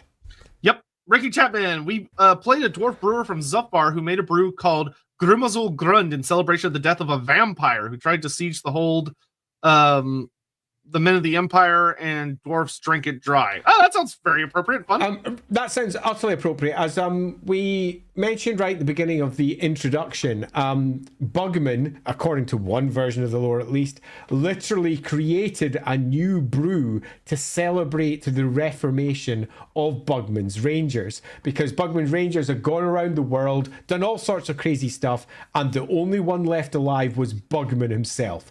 The rest of them had died. died. And Bugman, an older dwarf, had dragged himself down to a king and asked for support. And then the king, upon giving him the support, he created a new beer entirely, Bugman 9X in this particular case, and created it to celebrate the reformation of the Rangers, and then fucked off to not do any brewing at all, but to continue with his vengeance with his new Rangers, and then disappeared out to go do his new thing. So using beers or creating a mastercraft to creating something new to celebrate something is deeply dwarven in general. And that goes all the way back to earlier editions, not just the current editions of Warhammer. Yes. So, Bugman and why he's important is really boils down to beyond like the jokes and like the dwarf beer character, the beer character. He's got a restaurant named after him. Oldest character in Warhammer, not just fantasy, but just Warhammer. So imagine Bugman, right? We are dealing with a dwarf who is not a beardling anymore. He's somewhere in the ballpark of 100 to 200 years old, or his mid 100s. I'd argue, possibly older. And he has been traveling as part of a long, successful career. He goes to see the Emperor, whoever the Emperor was at the time. And he's on his way home on this long trek with some of his buddies. And you have to remember that Bugman's Brewery was not just like a brewery. This was a fortified building where his family lived, where workers lived that worked for the family. It was a clan. This was a whole clan of dwarves that lived in this very large building. If you actually go play Warhammer Online Age of Reckoning, Bugman's Brewery is actually a building that you fight over in one of the PvP zones, and it's actually a really, really solid structure that I have died in many times. But he comes home, and one of the story about it that I love is Bugman is on this cart being pulled by a pony with some of his few buddies, and they're coming their way up through the hills leading to the foothills of the mountains, because it's upriver a good way, and you actually have to go up to get to the foothills. And he sees this trail of smoke in the air, and the first thing Bugman thinks to himself is, okay, so the chimney needs to be swept, because the ash and stuff coming out of it is like really, really dark. Shouldn't be like that, but we haven't cleaned it in a while. Whatever, it's not a big deal. And the closer he gets, the more this gnawing sense is coming at him that there are things that aren't quite adding up right. Things are a little weird. And he finally turns the corner and comes upon ruin. Of that, this wasn't just, when you kind of read the story, it's easy to kind of just mouse over it as a group of goblins attack a building and skitter off after drinking the beer, haha. But this is a massacre. He comes around the corner, and his home that his father built, and it is everything he has, everything his clan has, everything that a dwarf is supposed to protect is gone.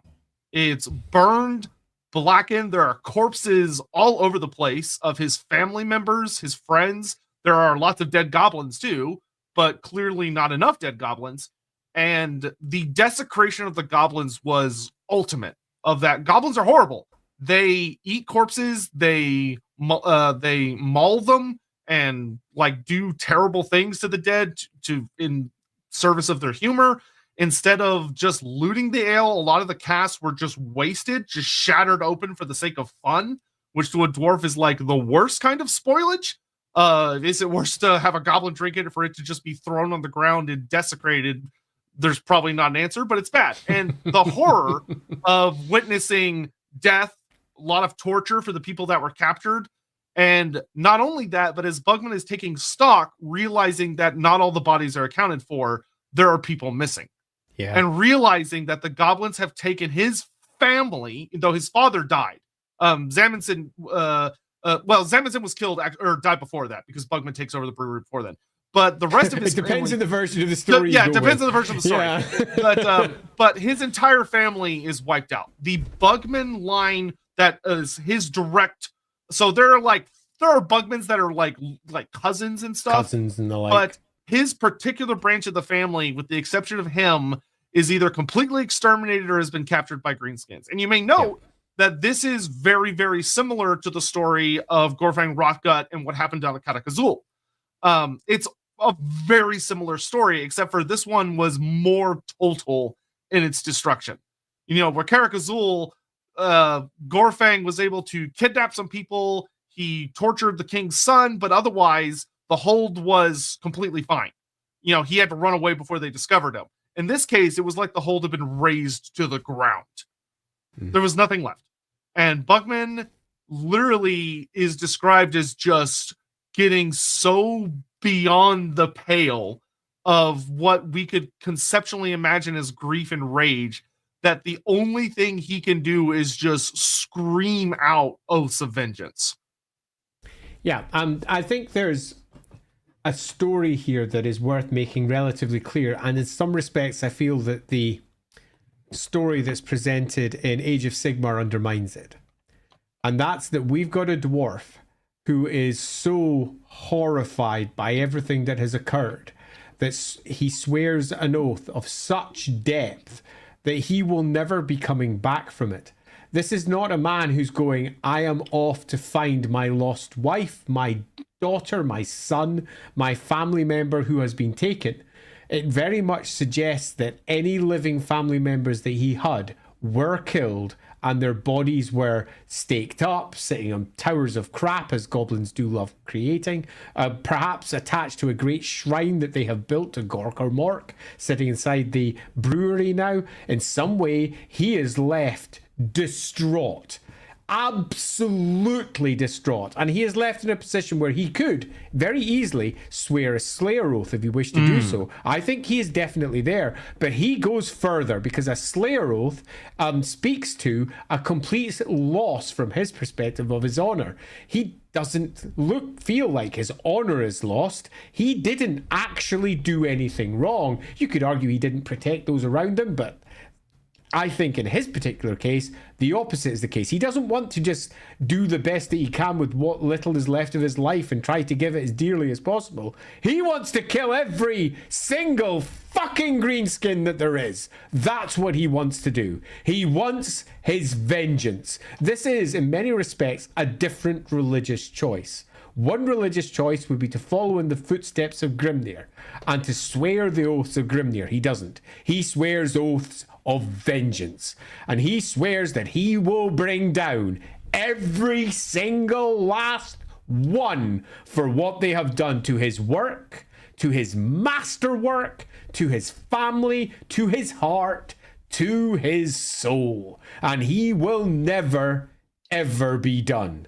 It is such an abiding oath, and I think speaks to oaths in general amongst dwarf kind, something that in some respects have only really been tickled at by the various books in a fashion that really doesn't nail it down. I was really hoping, for example, that inside the Dwarf's Player Guide they would have an entire section on oaths and the importance of oaths to dwarfs. But as is often the case with dwarfs, they tend to not deal with the stuff that is different and alien about them, and they sort of run away from it and try to leave it to the fiction to deal with, which is, I feel, in this particular instance, something that could have been done differently. Yeah, and one of the things that I really want to dive down on here is that Bugman is the perfect, I think, character, except for the only other character I would consider equivalent would be the King of Katakazul, of showcasing that when dwarves hit that limit, it's not always Slayer. Yeah. There are different avenues. There are different paths where this is actually a very similar story to Gotrek Gurnison, which of course we did a stream on. But of course, in Gotrek's story, Gotrek goes on to do a terrible sin in his anger, which is that's why he takes the Slayer oath, not finding his family murdered by greenskins. But for Bugman, you have this fascinating thing where his oath of vengeance is so all-consuming that one of there are two little quotes in regards to the lore from him that I really, really love that really show how kind of badly it fucks him up. Because once again, like, and you see this in the Age of Sigmar version, a lot of people get so caught up with the beer and brewery part that they miss the person, the dwarf behind it. Of that, one of the things I love that shows up in several editions is it always talks about that Bugman and his rangers will appear places, and there are these very disheveled, bloody dwarfs that make other dwarfs genuinely uncomfortable. That it always talks about they're dwarfs with a weird glint in their eye. where other Dawi will look at them and go, I don't know what's up with these Rangers, but something is wrong with them. Like, I don't want to be around them because they're not Slayers. So, like, I don't have to deal with that cultural thing, but there is something about them that is so unnerving that it's genuinely, like, Longbeards go, something is, like, off with these guys. I don't know what it is, and it's because they're so badly damaged. One of my favorite quotes about Bugman is that it mentions that Bugman was walking beside, I think, some dwarfs that got caught up with his rangers, and the non-Bugman's rangers heard him literally just muttering over and over to himself, "We'll take one clan, then the next, or we'll kill one tribe, then on to the next, and then next, and then and the he's next." just mumbling to himself. He's a proper, absolutely channeled towards one end goal psychopath. There is nothing else that matters to him. He is absolutely concentrated on one outcome. And if you're one of his rangers, you are going to be the same, or you are not going to be with him. So it does suggest that those who are with him may have even sworn the same oaths. In fact, I would probably argue that to become one of his rangers, you would have to swear the same oaths. The oaths to do whatever it takes to take down every single last Groby that passes your way. Goblin, for those of you who don't know your good old dwarfy tongue. Those goblins have to die. Yeah, and like Andy said earlier in the stream, one of the things that's talked about with Bugman's story is in his literal genocidal mindset, this path of extermination. He gets to the point where the goblins aren't enough. He's very good at killing goblins. He's very efficient at it. He's killed a lot of goblin tribes in the Grey and Black Mountains. It talks about he moves into the wilderness beyond, of course, being the Badlands and even onto the Darklands. And it talks about that it grows. He can't just do goblins because he kills so many of them that he starts running out. So then he turns to orcs, and then he turns to trolls, and then he turns to hobgoblins. And he is, by dwarf standards, a genocidally obsessed dwarf whose only purpose in life is to exterminate the greenskins, which in and of itself is an endless, horrible task. And you can imagine how much he's reinforcing his trauma by the pursuit that he does, because he's constantly following these tribes around, going after them. And you may wonder, well, how do Bugman's Rangers stay full? Greenskins are horrible. And the all the joking aside, because there's a lot of jokes about them, which causes us to kind of forget how serious they are, of these horrible, nasty, people-eating monsters that have no sense of the only thing they enjoy is destruction and death. That is fun for them. And Bugman is constantly, he has cursed himself to where for a lot of battles, he shows up in time to save the day. You know, him and his rangers will just magically appear on a slope and they'll cause an avalanche, and like snow or boulders will come tumbling down and they charge down after it and they'll slam into the flank, or they'll shoot their crossbows and hit an orc war boss in the head or whatever. But just as often, they're too late. And they show up on battlefields where there's nothing but half-eaten, desecrated dwarf corpses, or they find little mining outposts or small family holdings that are burned out, and everybody's dead, and there's dead children, there's dead wrens, there's dead dwarfs, and all he can do is pick up their survivors and like give them a look in the eye and say, "You're one of us now." And then pretty much. I going think it's onwards. also it's worth noting that they are clearly people who are obsessed with the job that they are doing, and they, like the Inglorious Bastards, are hunting Nazis. And there is nothing that's going to stop them from doing this. And each and every one of them have got a trauma that have turned them to what they're doing, to swear the oaths that they have sworn. And it is a vengeance that can never end. They will fight for the rest of their lives. But it's also worth noting that these are not slayers. There's a few big differences here. Number one, they have not lost their honor, except in their own personal sense. They have not abjectly turn their back on Dwarven society and honor to fulfill their oath before Grimnir. That's not what they're doing. They're doing something quite different, which allows them to have a lateral guerrilla warfare ability that the Slayers never have. The Slayers go toe-to-toe with what's in front of them. They don't. They walk the shadows. They slit throats. They kill from afar. They are rangers. They are scouts. They are those who move between the rocks, the boulders of the mountains, and pick off from afar, murdering one by one by one until there's no greenskins left. Doing so by what many dwarfs would consider to be almost, but not quite, deceitful routes towards their outcomes. They do not take the toe-to-toe version that the Slayers do. They will run away. They will come back another day. They will hold on to their grudges and very carefully skirt round until eventually they will win in the end. They are quite different to Slayers. The oath they have sworn, this oath of vengeance, is as all-consuming, as deep, as meaningful, and almost certainly means that if a writer came along one day and went, you know what, we should have special rules for this oath in the same way we have special rules for the oath as Slayer, it would absolutely make sense. They haven't done so yet. Come on, Puzzle Empire book. Come on, Puzzle Empire book. I would strongly suggest that it is a yet, because one day someone's going to sit down and they're going to realize that it should occur. If I'd still been Warhammer Fantasy Roleplay producer and I did the Dwarf book, this would have happened, because I have long seen this as a quite clear development of where the dwarf psyche goes, because it's established in the lore very clearly. Just take anyone who's sworn oaths and their obsessions in terms of dwarves. Crag the Grim, for example. He's not over 1,000 years old because he just happens to have good genes. He's 1,000-year-old because he has sworn a particular oath that means he will not die until he fulfills it. We can go right back to the War of the Beard and the Dwarf King at the night time, whose name suddenly escapes me. That's Snorri really Whitebeard. annoying. Was it Snorri? Oh, No. War of Vengeance? Who concluded the War of Vengeance? Oh, sorry. Go check Starbreaker. Thank you. Go Trek. That's it. Who swore his oath that he would see the dwarfs winning that and died the day that they did, because his oath was fulfilled.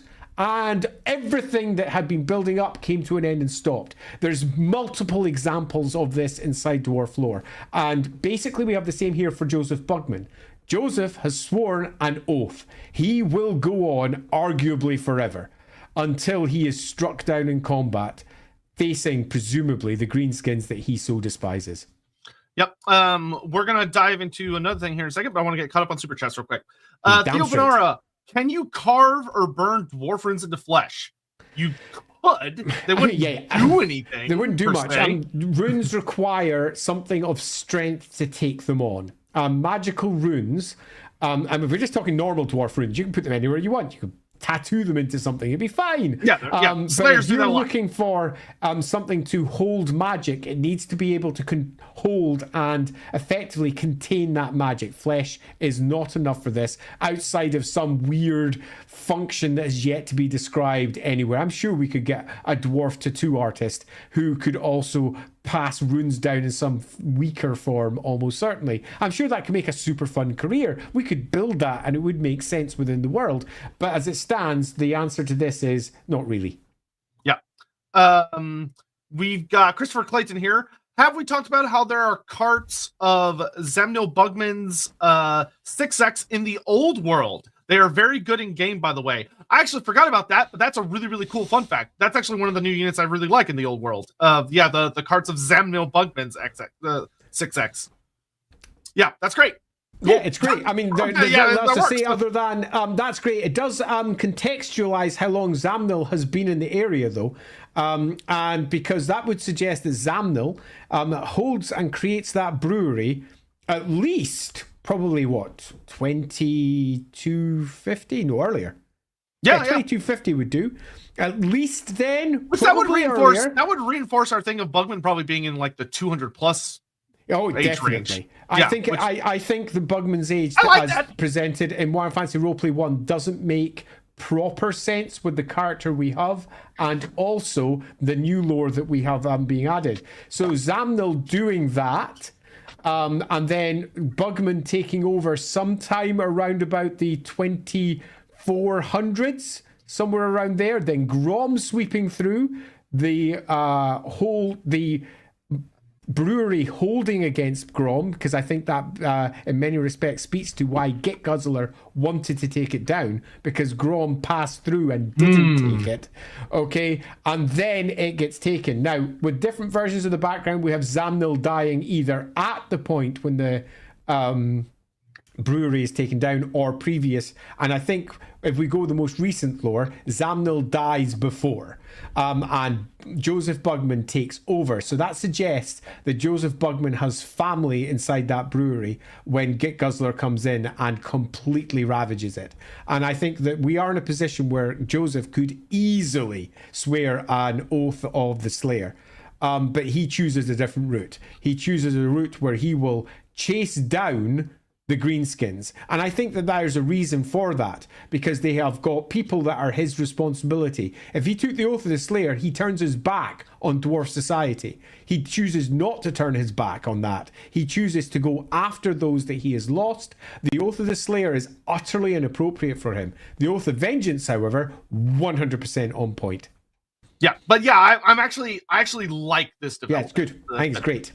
Jonathan Scott, when Gotrek first tried his whiskey, he didn't know what it was and was shocked that humans could make it. Did dwarfs not have whiskey canonically? I mean, they could. It's just Gotrek might not have encountered Not only it. do they could, they do in multiple examples of the previous background, but often for dwarfs from, say, Albion or some equivalent. So we're talking dwarfs who are outside the standard Karakankor model, and it's often far older versions of the lore. It might be like Norskin dwarfs.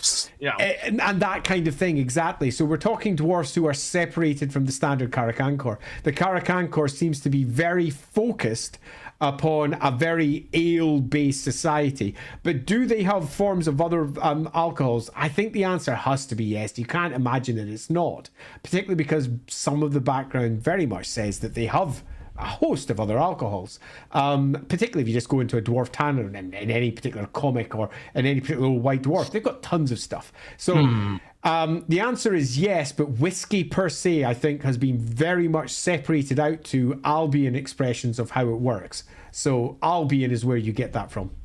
Gun for Bullets. I was wondering, do the Dawizar also take oaths like the Dawi? Did they get rid of it? No, they still have oaths. Yeah, Dawis, they do. Remember, Dawizar are a perversion of dwarf culture, not a complete other thing.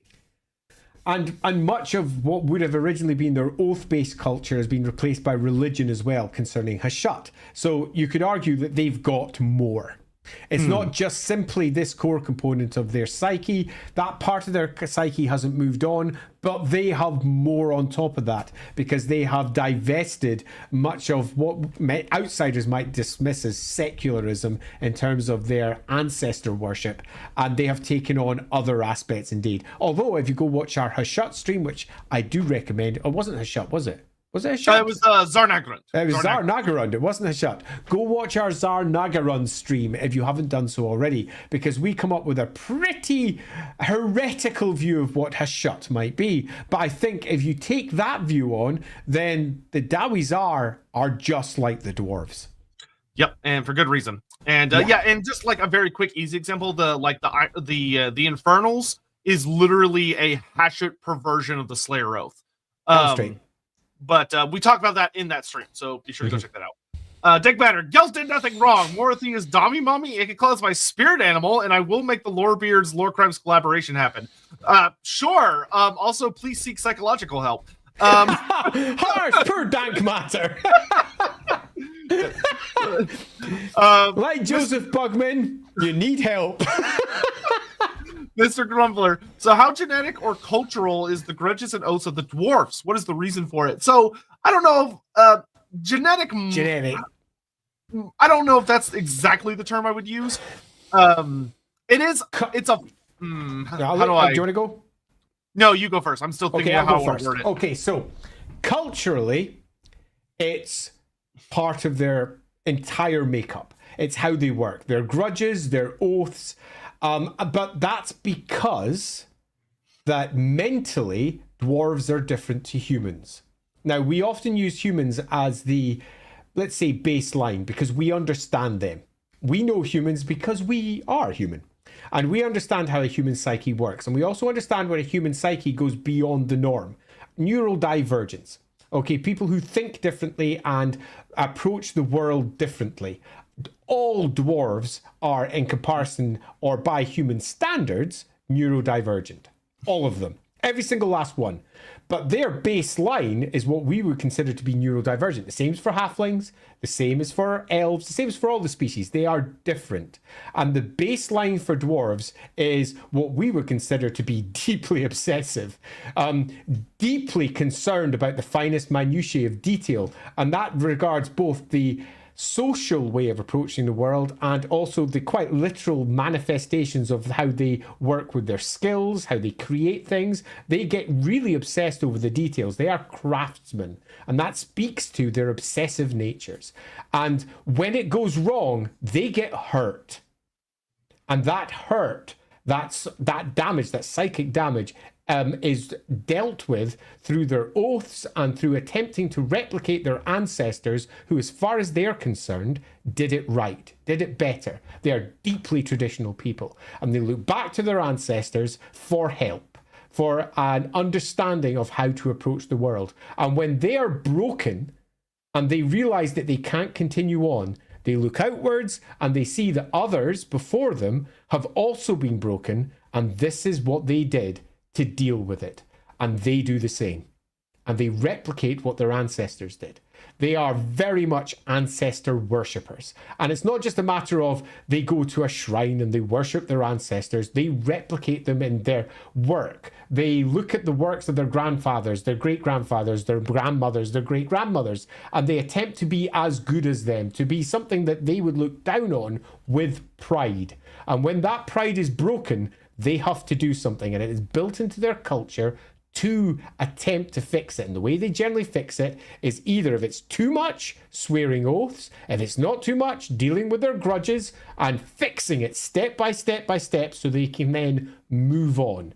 Loosely speaking, they are, as far as humans are concerned, way beyond the exceptional pale as far as psyches are concerned, because they are so obsessive over stuff that humans will just move on from. The dwarves are still worrying over about that thing that happened like 50 years ago when they said something wrong, and they're still worrying about it. Or someone did something against them, and their third cousin said something at a party that made him feel like the entire party went wrong.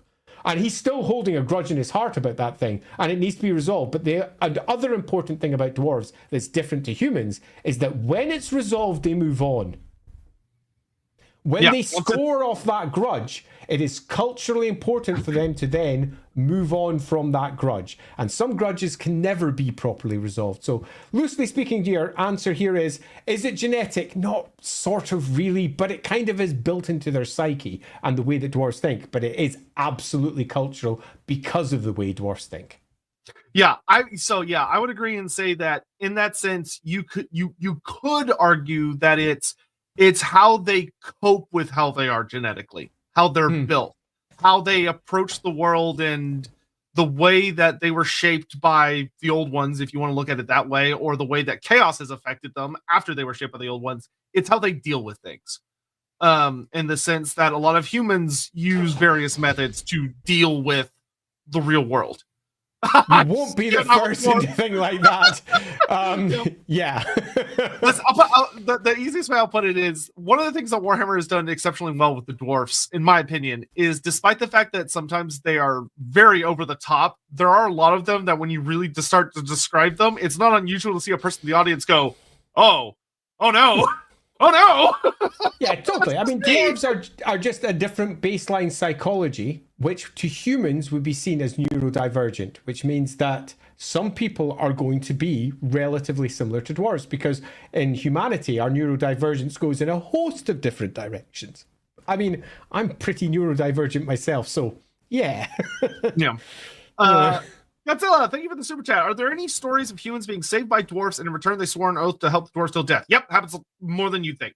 Even if the dwarfs don't believe the situation or are proven wrong, seeing the humans die doing what they said. So I'll give a very blunt. If you go read Road of Skulls, there's a human you meet in that book who is literally that. Felix and Gotrek's Felix. relationship is basically Is this. that. Yeah, Felix. If you want a very famous example, just look at Felix. Felix has effectively given his life over to Gotrek in exactly this situation. So is there examples of this? Absolutely. Humans will express in almost every way that not only humanity can, but as you would expect, there's going to be some who hold on to things that have nothing to do with them, just because that's how they think. Humanity is often the most diverse in terms of how they're approached in most fantasy worlds. And that's because they will do a little bit of what everybody else does. And the answer to this one is absolutely yes. Yep. Gun for bullets. So can a strong devotion to an oath give dwarfs a kind of power up? Yeah. Yes, it can. It can allow dwarfs to push beyond what they otherwise would not be able to. Yeah, absolutely. Consider it like the old initial discussions during the Incredible Hulk TV show. And I know that this is a really weird and specific example, but I'm going to call that one out because I remember when I was a kid watching this show with Bruce Banner walking around like a bum from place to place, fixing problems, often as the Hulk, as Lou Ferrigno came out. But there was a nice little discussion in that where they were saying that people in times of stress were able to lift up cars that they could never normally lift. And that is what started down his experimentations in trying to replicate this. And dwarfs are that. When they reach a point of stress and they swear in a way that is quite absolutely different to a human oath. A human oath might be something you desperately try to adhere to. For a dwarf, when they swear it, that is it. It's done. They are focused on this shit now, and because of that, they are capable of more than the others, but they're also incapable of other things. They can't function inside standard society in the same way other dwarves are because they're off doing their thing. If you, for example, you swear an oath of kingship, you're fucked. You're staying in the hold, being a king, because you have to be. Your entire life is dominated by being the leader for your people that you can be. And when your spouse or your family come up and say, hey, let's do this stuff, I'm busy. I'm being a king. And it's the same for your slayers. I'm off to do my slayer. Hey, slayer, will you do this? No, I'm a slayer. I'm going to get drunk because I'm sad and I'm going to kill something next week. They're all caught up with their individual oaths, assuming that they've got them. And once they're stuck in that path, they kind of can't get out, but it does bring benefit.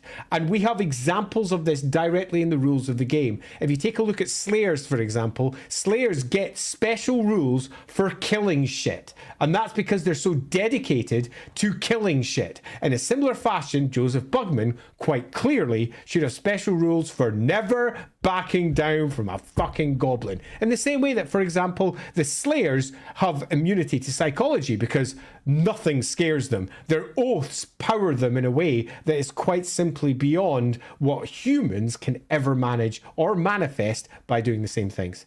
Yeah, one of the things, my favorite example will always be High King Alricsson. So High King Alricsson at the battle at the gates of Kislev, he dies. He is dealt a mortal wound by a greater demon, and he's going to die. He's dead. He's a dead man walking. But he swears an oath that he will not die until someone else has been chosen to take the throne, because he does not have a direct heir, and he decides, because all of his sons die in the battle as well. And so he's like, until we decide who the next king is, I'm not going to die. And he stays alive for exactly 1 year to the day when they pick Thorgrim Grudgebearer as king, and then he immediately dies. Yeah, and I think this is something you should consider. If you're out there creating your own dwarf characters for Warhammer Fantasy Roleplay, or if you're thinking how they could best manifest, whether you're the GM or the player, simply think of it as, if I swear an oath, there's no comeback, ever. Don't try to think of ways to get around it. Don't think, oh, I could do this and that would sort of make it... No, dwarfs don't think like that. They're not looking for a get-out clause. They're looking to fulfill their oath, and often, once it's fulfilled, die. And that's the scary part in terms of it being a character, because often the fulfillment of an oath means that their life is now complete. For a slayer, their life is complete when they die. For a king, their life is complete when they die. There's a host of different oaths, and generally speaking, if you want to use oaths in your game, I would suggest that you build like 4 or 5 core oaths, because I know that's certainly what I've done for my game, whether that's the Oath of Kingship, Oath of Vengeance, the Oath of the Slayer, for example, and how they reflect for your characters. And then you could underpin that or provide a new foundation, or maybe like a bunch of smaller oaths, and then just build yourself a nice simple rule for what they do inside your games. Yeah, so just a fun little aside to add to that. So one of the things they did that I like in the Dwarf Player's Handbook, because they almost got where we want them to be, and I'm hoping they'll go the rest of the way with the next Dwarf book that's coming out in like a year or so. But they added in a system of, you don't have ambitions with Dwarf players. They don't have ambitions. They have grudges. And you keep track of grudges, and you have this other thing. But the way I would suggest it is, think of grudges as like your short-term ambitions. These are things that can be achieved feasibly. Now, some of them might be a little more extreme, like there are small grudges, big grudges, but oaths are your big long-term ambition. Like oaths are you will never accomplish this, and if you do, your character will smile contentedly as he finally sits down to rest a little bit, close his eyes, and when the players check on him next, he passed away. He's gone. Yeah. Which adds... Yeah, I think that's actually a pretty good way of dealing with long-term goals if you want. If you're looking to build your own rules, though, I would suggest that you just replace all of your religion rules with oaths. I know that's what I've done for my game. It works. Yep. Okay, getting through these real fast. Christopher Clayton, by the way, there are runic tattoos in the rules. Yes, all manner of runic tattoos. Yeah, they did add special rules for runic tattoos for Slayer characters, which is nice. And needed in some respects. Yep, so very cool.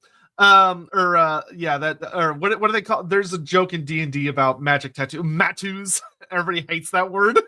Someone's like, mattoos. Everyone's like, don't call them that. I don't know that, nor do I want to. I'm never going to hear that again. It's now banned from my ears.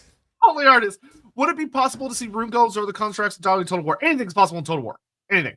Total War... I think it's possible, but I think it's not hugely likely because they are, broadly speaking, quite obscure. They're not common pieces of lore.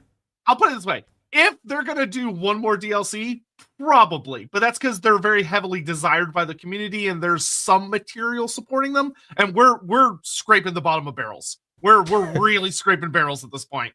I can think of tons of things that can be added to Total War. Literally tons. I'm sure you could, but I don't think those things are kind of in the zeitgeist of the community plus the Total War developers. No, that's fair.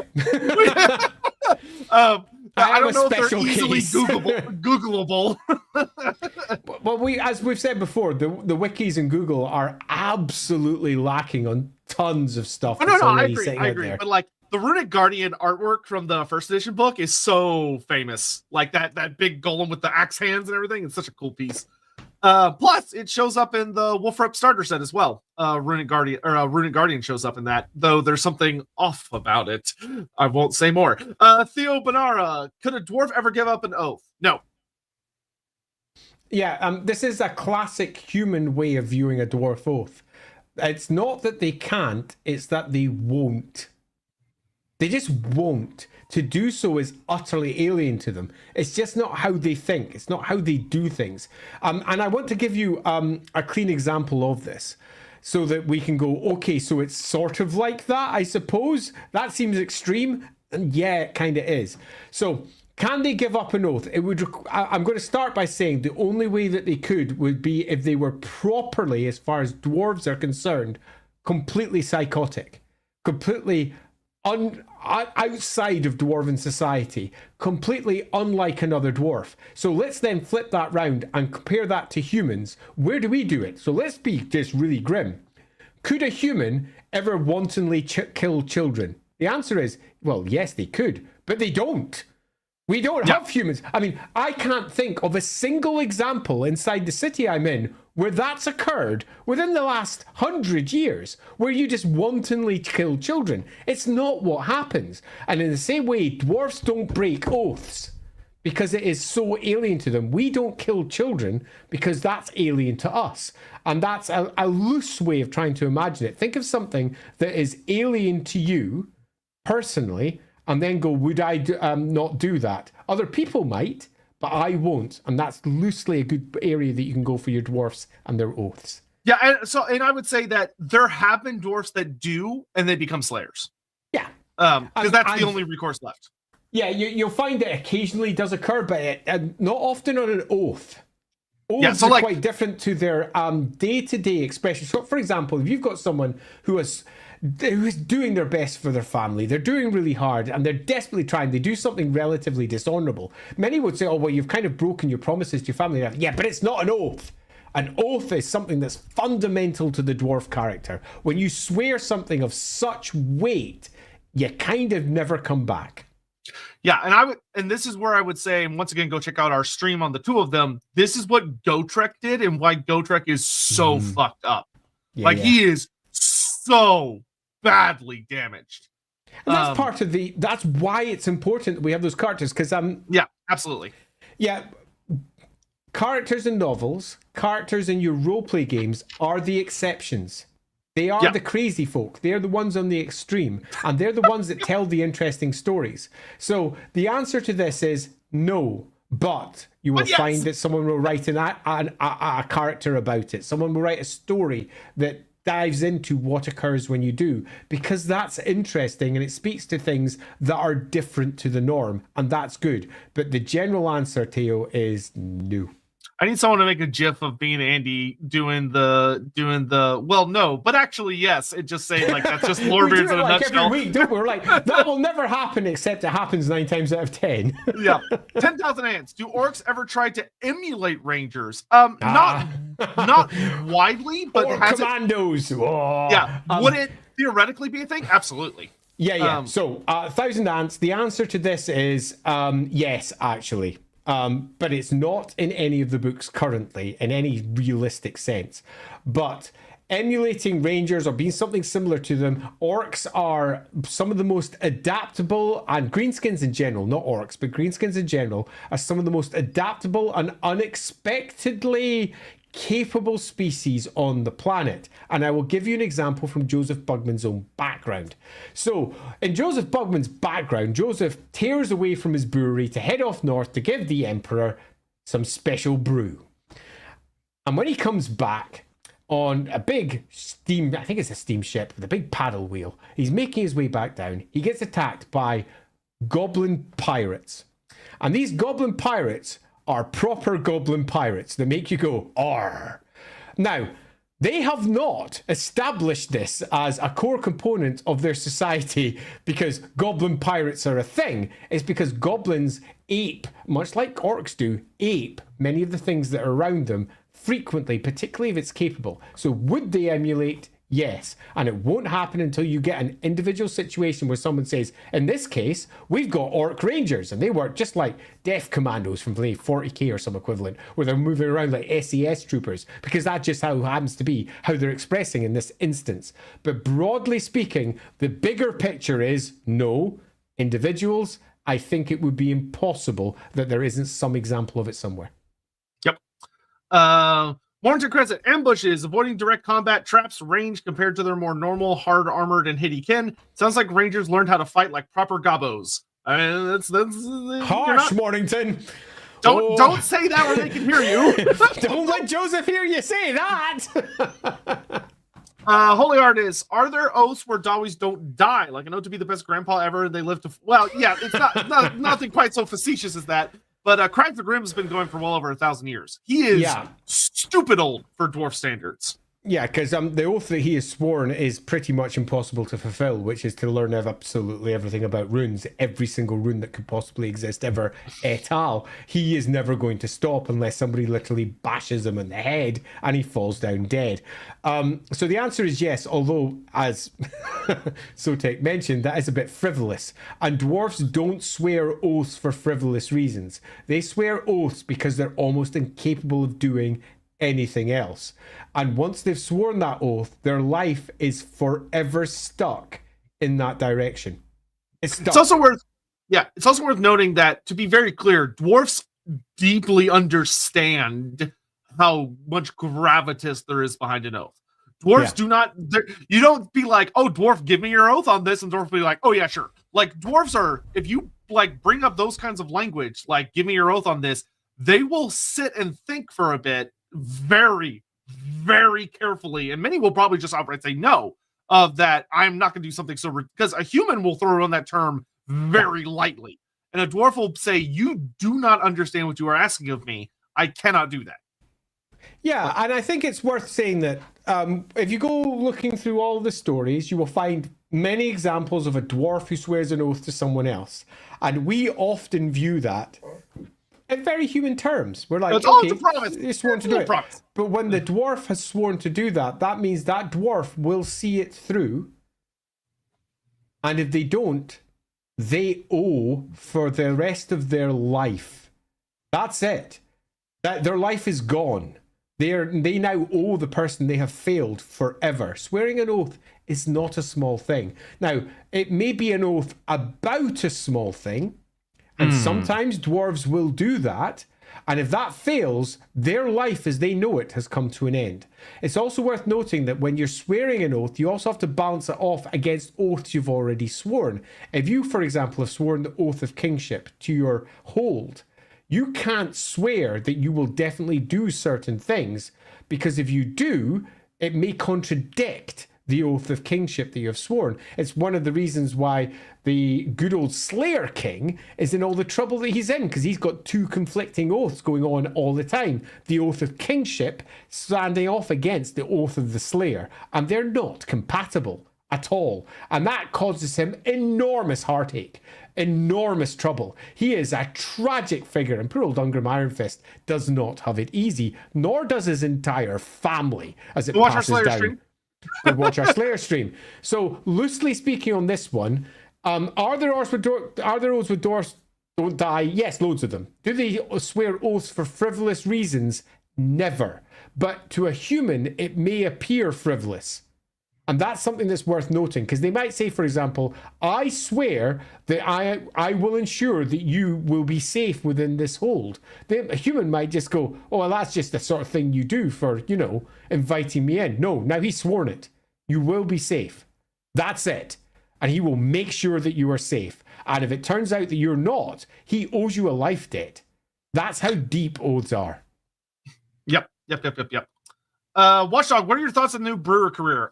Andy hasn't seen it yet. But I mean, looking at it, I skimmed it. It's not how I would have done it, as I recall.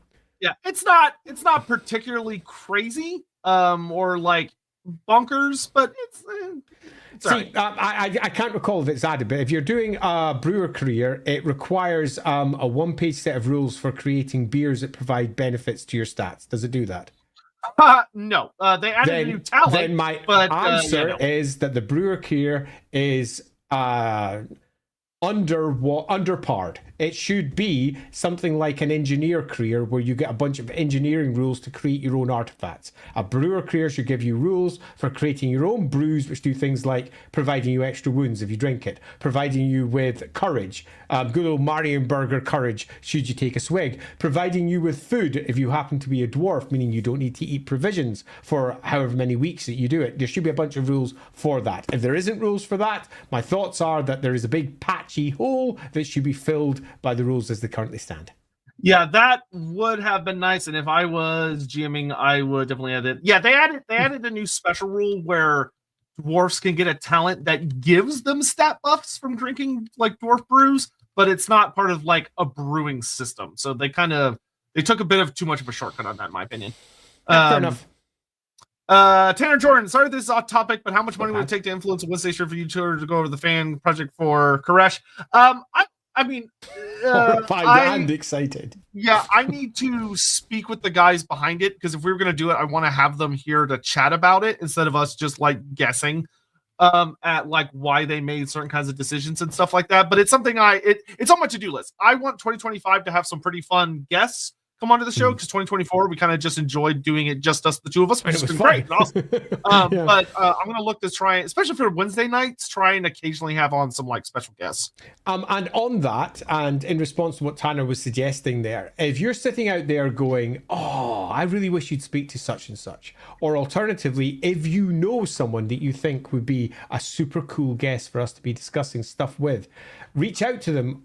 We're happy for you to get us in contact with people and, loosely speaking, do some cool streams. As Sotek suggests, we're very, very open to that. We are looking to not just discuss the lore that we all know and love, but to look beyond it and what else has been created for Warhammer, what other things could be discussed around it. And extra guests are always going to bring in new opinions and new ideas. So we're not just open to that, we're 100% behind it. Yeah, and to be very clear, I try not to bother people. So, like, if you have, like, somebody that you're like, man, I'd love to see this person on Lorebeards, reach out to them, whether you're a friend or a fan, be like, hey, you should hit up Loremaster of Sotek. Like, my Twitter DMs, my Discord DMs are always open to anybody at any time. As are so are mine. Andy. So, like, feel free to I hit ignore us up. mine half the time. Yeah, probably hit mine up. I'm a little faster at checking them, but Good idea. yeah, we're happy to hear from people. Kremgelto, the destruction of Lakato was an inside job by me, you piece of shit. Kremgelto. How could you? How dare you break Andy's save button? That's surely what happened. Oh man, it sucks. For those of you who don't know, we did a big Lizardman stream a few weeks back where we created an entire city for our Slam Mage Priest downwards. And I did a map during the course of that stream, which you can go watch on, whose channel is that one on? It's on one of our channels. Mine. Is that on your one? But it's so you also can go watch that podcast, over on, you can go watch that over on Sotek's channel if you wish to do so, or listen to it on the podcast if you're doing that. And I built a map throughout the course of that, but sadly that map has disappeared as I've covered in other streams, and I'm gonna have to redraw it. It makes me sad. I'll be back sometime soonish. I'll keep bothering him. I've got some actual work to do first. I'm currently working on a board game and an RPG game, so I'm going to do those first. Like I said, at some but point. we will get there. It will happen. Actually, fun thing. If there's anyone out there that has similar software and wants to take a hack at it, I mean, you could Go do for that. it. Yeah, please. Actually, I'm hyper lazy. I'm cool with that. yeah. If somebody's got like a good drawing software and just wants to recreate the work Andy had done, because it's on stream, you can literally just watch him do it. Or And trace there's lines or whatever. also a low-res version of the map over on the Lawhammer Discord. If you pop over there into the, I think it's sitting inside the Lorebeards channel, actually, you'll find a copy of the map in there. It's low-res, but it gives you more than enough to go with. I'll even pay you some money. Hit me up on DMs. Holy crap. Walk a tree. Generous. I'd like to get that sprint done. What would happen if a dwarf takes an oath based? Oh, this is a great question. What happens if Yes. a dwarf takes an oath based on misinformation, like they swear revenge on someone who's later proven to be innocent? Shit happens. That's what happens. So this is important, and it's why swearing an oath is so deep, because once they've sworn it, they're stuck. They don't get out of it. There's no get out clause. There's no, oh, but it was a lie. And we covered this as an example over in the Warhammer Fantasy Roleplay starter set. I won't go into details about it. It's only a one-page adventure that sits at the back of the adventure book inside the starter set. And it speaks to the dwarf that is inside there, who is a slayer. And just to put the general idea out there, the slayer swore an oath based on a lie. And it does not stop them being a slayer, but it does cause heartache. And how you resolve that is up to you. Yeah. So the juicy tragedy in this is you can have characters who say swore to kill a particular individual who ends up being innocent. If that dwarf does not want to kill that individual because they go, oh shit, I was wrong, I don't want to do this, that opens up usually that's your slayer oath. Like, because you have violated an oath and there's no getting out of it. Some dwarfs will go, I swore an oath, I'm going to kill this person. Yeah. Like, I understand you're innocent and I'm sorry, but I swore an oath, so I'm going to kill you. Yep. And both of those outcomes might be unacceptable for the dwarf. You might find that he fulfills his first oath, kills them, and then becomes a slayer afterwards anyway, because they fulfilled an oath based on a lie. The dwarf psyches are sadly very, very fixed. And it causes deep emotional trauma for them. It's sad, Yeah, especially when it doesn't work. I can't remember the name of the specific book, but there's a book either by Nick Kime or Gav Thorpe that is part of the old Dwarf Omnibus that talks about like a group of high elves reestablishing contact with the dwarves after the Age of Vengeance, and they try and smooth over relations, and it goes ugly. Because this scenario happens. There's an oath that is sworn that ends up being based on a lie, and it gets ugly because of that. And it's a really good book. I want to say it's Grudge Breaker or something like that. I think it is too. I didn't want to say anything because I'm not sure it is. Hold on, I was like, that's Grudge Breaker, isn't it? It's in the Dwarf Omnibus. I just knocked over so many books. It is I think it's Oathbreaker. Oathbreaker, okay, fair so enough. It's either Oathbreaker or it's Ancestral Honor. I'm pretty sure it's one of those two. I don't remember exactly. I can't remember which one it is. Which one, but feel free to look those up. It'll have elves mentioned in it. I'm pretty sure it's Oathbreaker. But anyway, so carrying onwards, we have Phil here. So if you talked about who did the hut on Bugman's Brewery, it was Get Guzzler. Yeah. Get Guzzler, which there's very little detail about him. He's a goblin that apparently drank a lot, obviously, and aimed to be another Grom. He was a bit of a fat goblin, but he wasn't near the size of Grom because he didn't have the whole they troll did a meat conversion from Grom, as I recall in the article. It's ages ago since I read that. You're talking White Dwarf 298 up to White Dwarf 302, somewhere in there. You'll get your background for Get Guzzler. Go check that one out. There's not a great deal, as Sotek says, written about it. Get Guzzler is basically a wannabe Grom, and as I recall, they even converted him directly from Grom, although that might be not correct. It's been a while since I read that. And then it says Pretty sure they did. Mentioned them. What was Captain Skybend's role in all this? Oh, cripes, I can barely remember. Captain Skabend. He's almost certainly one of the ones that attacked the dwarf ship. I'd have to go read it. Well, I was going to say, I assume that's the River Pirate Goblin. Yeah, indeed. I can't remember. It's been a while since I read it. I need to go back. I can remember some of the dwarves. You had Skeggy Threxen, and Bazrak Bolgan was right at the very beginning. Skeggy Threxen was possibly the captain of the ship. I can't remember the full role in that one. But here we go. He attacked. So Captain Skabin led the was River Rats attacked the Seahawk, a barge commanded by Grim Grunson. Then later on the River Soul, he launched an attack against a different river barge carrying Josef Bugman and captained by his old enemy, Grim Grunson. Grim Grunson, there you go. Okay, and that's where you get your good old dwarfy pirates. He had a very fun mini. He had a hilarious looking mini. Yeah, they're all conversions from existing minis. There's one that's got a really nice little peg leg, for example, which is super cool. There's not much else to say. Most of the background. He shows up for that and then never appeared ever again. And then never appears again. Yeah, totally. Darius Rose, how does a dwarf ranger compare combat and stealth-wise to human scouts as well to elves such as Deepwood / Shadow elves and shades? So as much as I don't want to say it, the elves will dance rings around them in terms of stealth. Yeah. They're better than you would expect. Yes. But they are not as like bullshit as an elf, but they're probably better than a lot of humans, unless it's like a very experienced human. One of the mistakes that many people make with dwarves is thinking that they are clumsy, unagile as a species, and whilst that might be the case for many, that is not the case for all. Having said that, though, humans in general are more agile. Elves are significantly more agile on top of that. They are well-trained dwarves.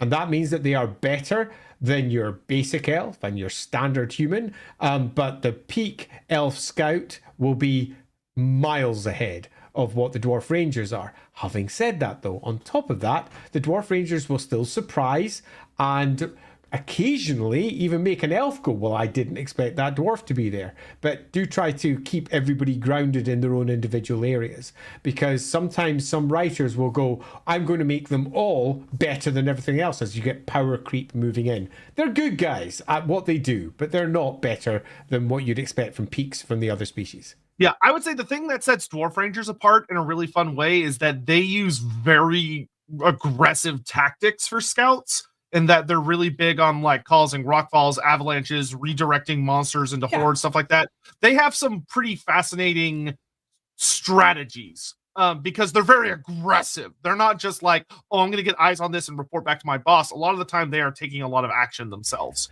I'll go further than that and say that not only that, but they're also very aware of their own shortcomings. If you're, for example, working against elves, you're aware of their extraordinary eyesight, their extraordinary hearing that is peak hearing and peak eyesight in comparison to most, which means that's how you work. Your guerrilla warfare will be taking that into account, which means that because they're good at their job, they'll be able to surprise elves, they'll be able to surprise humans, they'll be able to surprise any species because they're aware of what their opponents can do and they'll work around that. They're good at their job.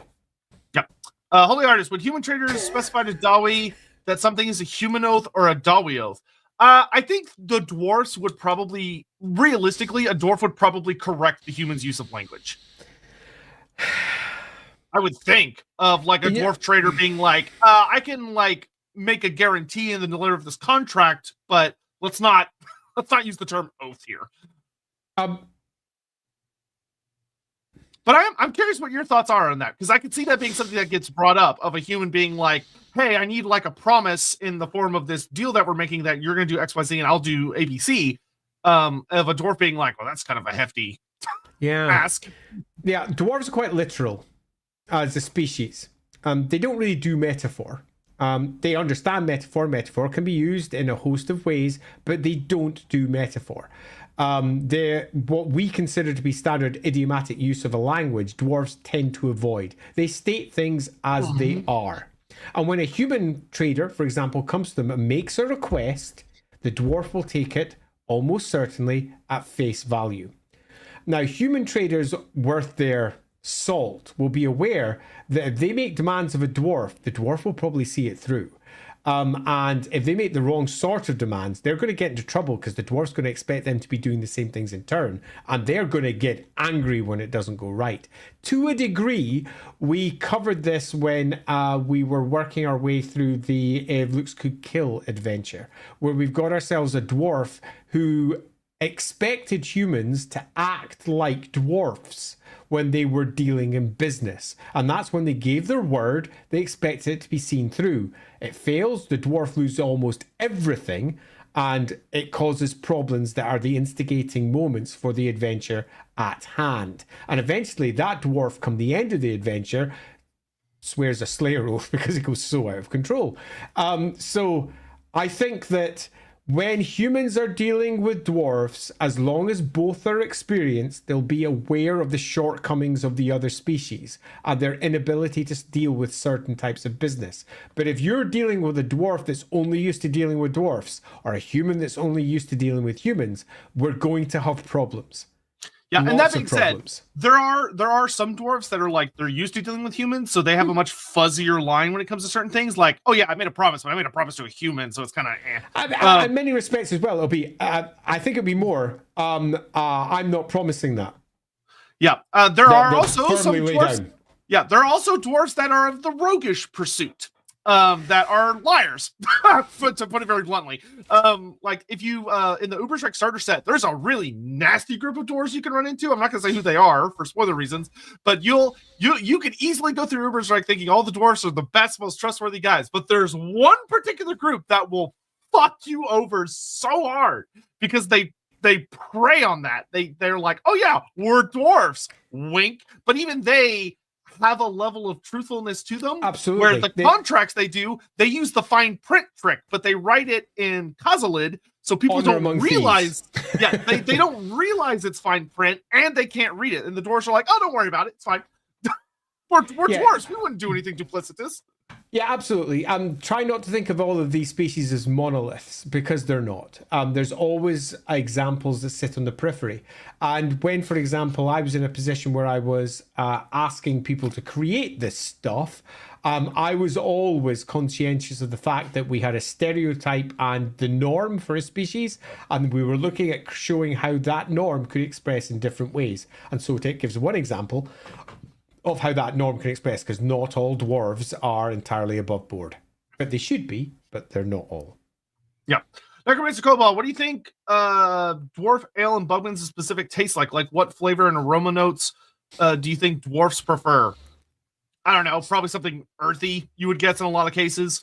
But it would depend on your personal experience, and then going from there. Like, I don't drink alcohol. I just don't. So I'm just making shit up on the fly. But when you read the books, a lot of the time you'll notice what the writer's preferences are when it comes to certain beverages, because it will be reflected in their writing. Yeah, I agree with that completely. It's a very subjective experience. And you'll find that creatives work around what they know and sometimes forget to look outside of their own pegged out areas that they understand. Now, unlike Sotek, quite happy to take a tipple every once in a while. And whilst I may not like beer, I do like other things, and I have drunk beer in the past. And the flavors and aromas and the notes, I would suggest should speak to, if, for example, you're doing it in roleplay, the players at hand and you. What you feel speaks to the sort of character that you're attempting to portray. If the dwarf, for example, is particularly spiky or has a very hard line, you could then reflect that in the type of alcohol that they're drinking or how you describe the things that they have. If you want to reinforce the nature of dwarfs and that stone and steel nature of them, you could add very strong metallic tastes to the beers or the ales at hand. You could add earthy tastes, as Sotek suggests there, something that speaks to the land and the stone from where they come. Or perhaps, if you wanted, you could go slightly further and say that there's a lot of fungus in much of the beer that they're working with, rather than the grains that you might expect because of where they have grown their particular crops or whatever else it might be. So loosely, I would suggest the storytelling is more important than the fact in this particular instance, and go with the storytelling that suits you best. Yeah, that being said, who knows? Maybe one day there will be a Games Workshop official Warhammer Fantasy cookbook with all sorts of dwarf brewing things in there, and you can go, oh, official answers, whatever. Well, as I said, I've drunk Bugman's brew more than once, and Bugman's beer was, in every case, a very heavily sedimented, old-school ale. Yep, there you go. Morning Crescent, I sort of want to see a dwarf who swears an oath of vengeance against a champion of chaos who becomes a demon prince, just to see how far he'd be willing to go to kill an immortal. Yeah, that would make for a pretty great, awesome story, and it's definitely happened. So, Mornington, I think actually you're speaking to one of the stories of Warhammer. And by that I mean, Warhammer creates lots of situations by the various species that it builds and the cultures and the world building that are in place. And then when you see an immovable rock hit that hard place, you're immediately left with an interesting conflict that can start the basis of a fun story. That is one of them.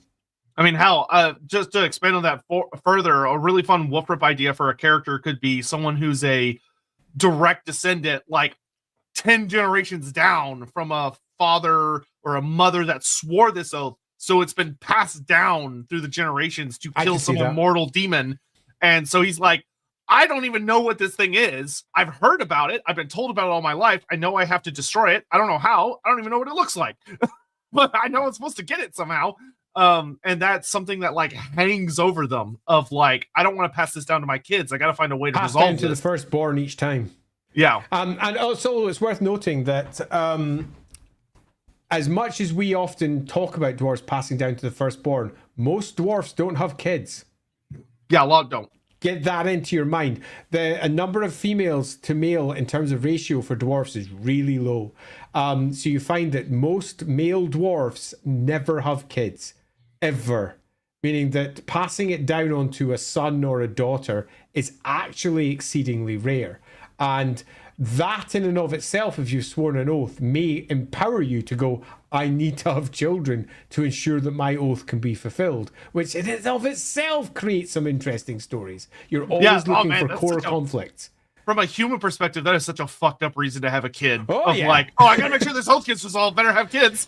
But they're not human. And I think that's something that's what I love about it, though. Yeah, ditto, I agree. And I think that's one of the things that makes for super fascinating characters, is looking at their psychological makeup and saying, what can we do that makes things a bit different?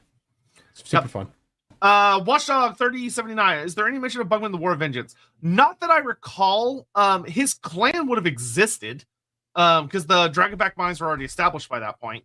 But they would not have been very involved because the Dragonback clans were a long way from the front lines. Yeah. There were not. I mean, there were some Elven towers in the Badlands, according to the new Old World stuff. So they would have been involved, but it wasn't where like the ugly fighting was taking place, which was further up in the northern reaches around Bretonia and the Empire. Yeah. Yeah. Oh, yes to all of that. They almost certainly were involved in places. There'll be grudges that are sitting out there, probably outstanding. Some of which have been passed down for almost countless generations. But broadly speaking, we have no real detail.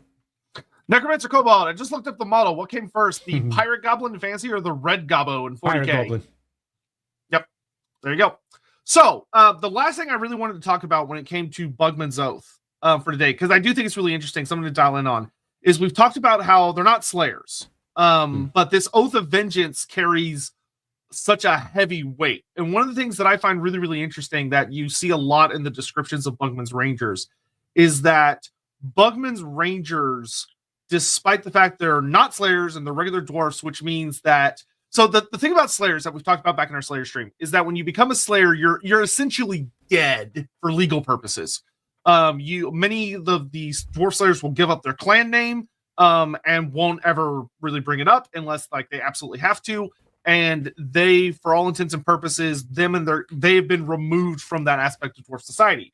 What's fascinating to me about the Oath of Vengeance is that for Bugman's Rangers and Bugman himself, they very much seem to, it doesn't directly state this, but the lines are indicating that they are basically giving up on their clan oaths to take this Oath of Vengeance as a higher priority, which if you know your dwarfs and you know how deeply fundamentally core clan oaths are coming from Valea herself, to me, this could speak to a really fascinating story about the origin of the Oath of Vengeance and where it originates from.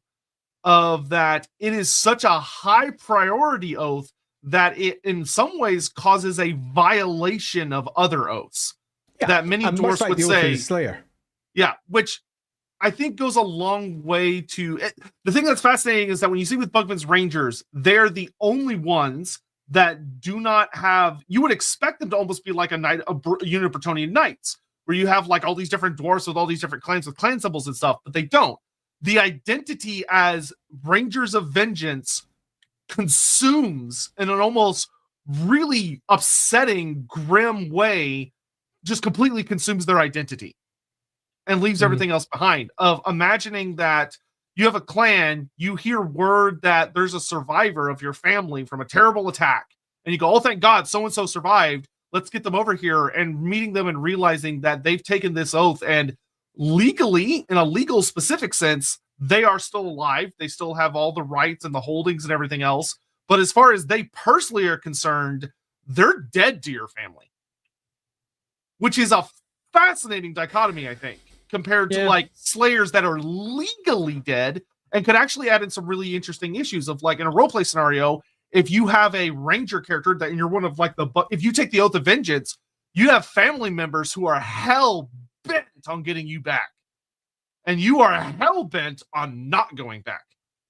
And the clash that could create. Yep, hurts. Dwarves have it tough. Because I love those kinds of stories, like because especially that, you know, from especially with what we talked about earlier of imagine Bugman, and there are the other Bugman clans who family members who really would love for Bugman to come home, rebuild the tavern, take the family name even further beyond, restore them to riches beyond like they used to be when he was there before the family felt like they're doing okay, but they're not as successful as they were when he was around and brewing. And even if you go with the story where, say, within the first 10 years of this oath, he kills Get Guzzler, and they think, and there's that hope that maybe he'll be like, okay, I can go home now, but he just can't. He goes, nope, I've killed one tribe, on to the next. And there's no end in sight. And to me, for Bugman, I love the tragedy of Bugman because from a very it's such a great opportunity of it's more subtle and sinister in a way than the Slayer Oath, of that it really slaps in the face of how humans would look at it of, oh, you got your revenge. That's the end of this book trilogy. Great read. Happily ever after time. Dwarfs don't do happily ever afters. No, too They fat. just don't. And it's completely self-inflicted, which is the worst part. Yeah. Yeah, dwarfs are tough. And if you're out there going, ooh, they sound fun, they do make great player characters, but I have found that the majority of people who play dwarfs just play them as humans that are tough. And perhaps, sit in their shed and make stuff and tinker, and perhaps are a bit of an arse to play with because they decide, I'm going to be stubborn today. But dwarves are significantly deeper than this alone. And the general lore that sits around the oaths is a really good place to begin. But if you're out there looking to use someone like Josef Bugman as inspiration, I would generally suggest sit down and figure out what is the core psyche of your dwarf. And that means looking at what we as humans would see as divergent mental processes, but are normal for the dwarf. And then where does your dwarf lie beyond that? Because I, for example, lie beyond your standard human because I'm neurodivergent in a host of fun, exciting ways that I really love. And your dwarf may be neurodivergent for a dwarf. What does that mean? So Josef Bugman has focused in on his Oath of Vengeance, and he will never come back. Let's make that as clear as we possibly can. And that's not because he is neurodivergent. That's because he is normal for a dwarf. That's how dwarfs work. And if you're playing one, how do you manifest that kind of incredibly intractable thought process?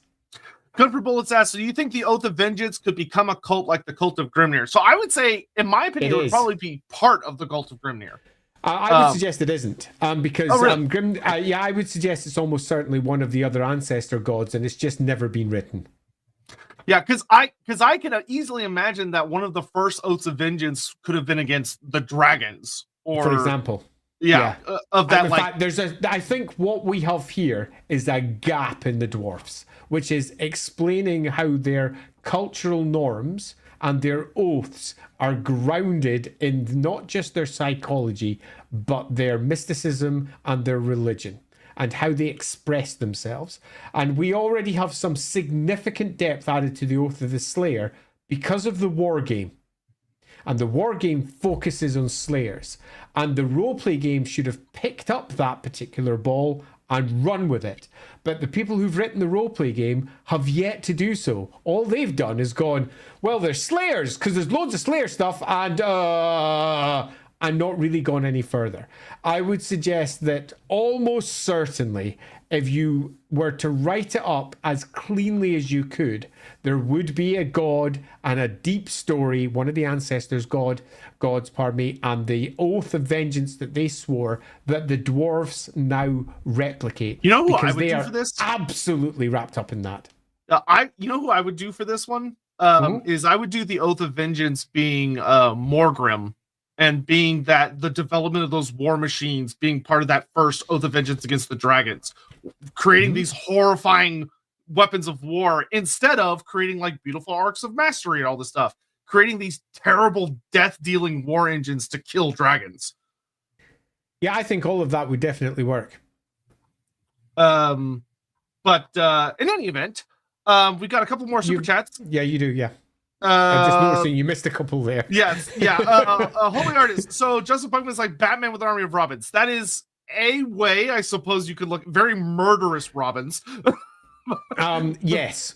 And by that I mean Batman is a freak. He goes far beyond what any normal human would ever do. And in some respects, that is the norm for a dwarf. And so Batman is just a normal dwarf responding to the world around him, and he's sworn his vengeance. I actually love that more than I thought I would, even though I think that was kind of meant as like a cheeky comment, because I love the idea of like dwarfs hearing about someone picking up with Bugman being like, oh shit, I can't believe he got involved with Bugman.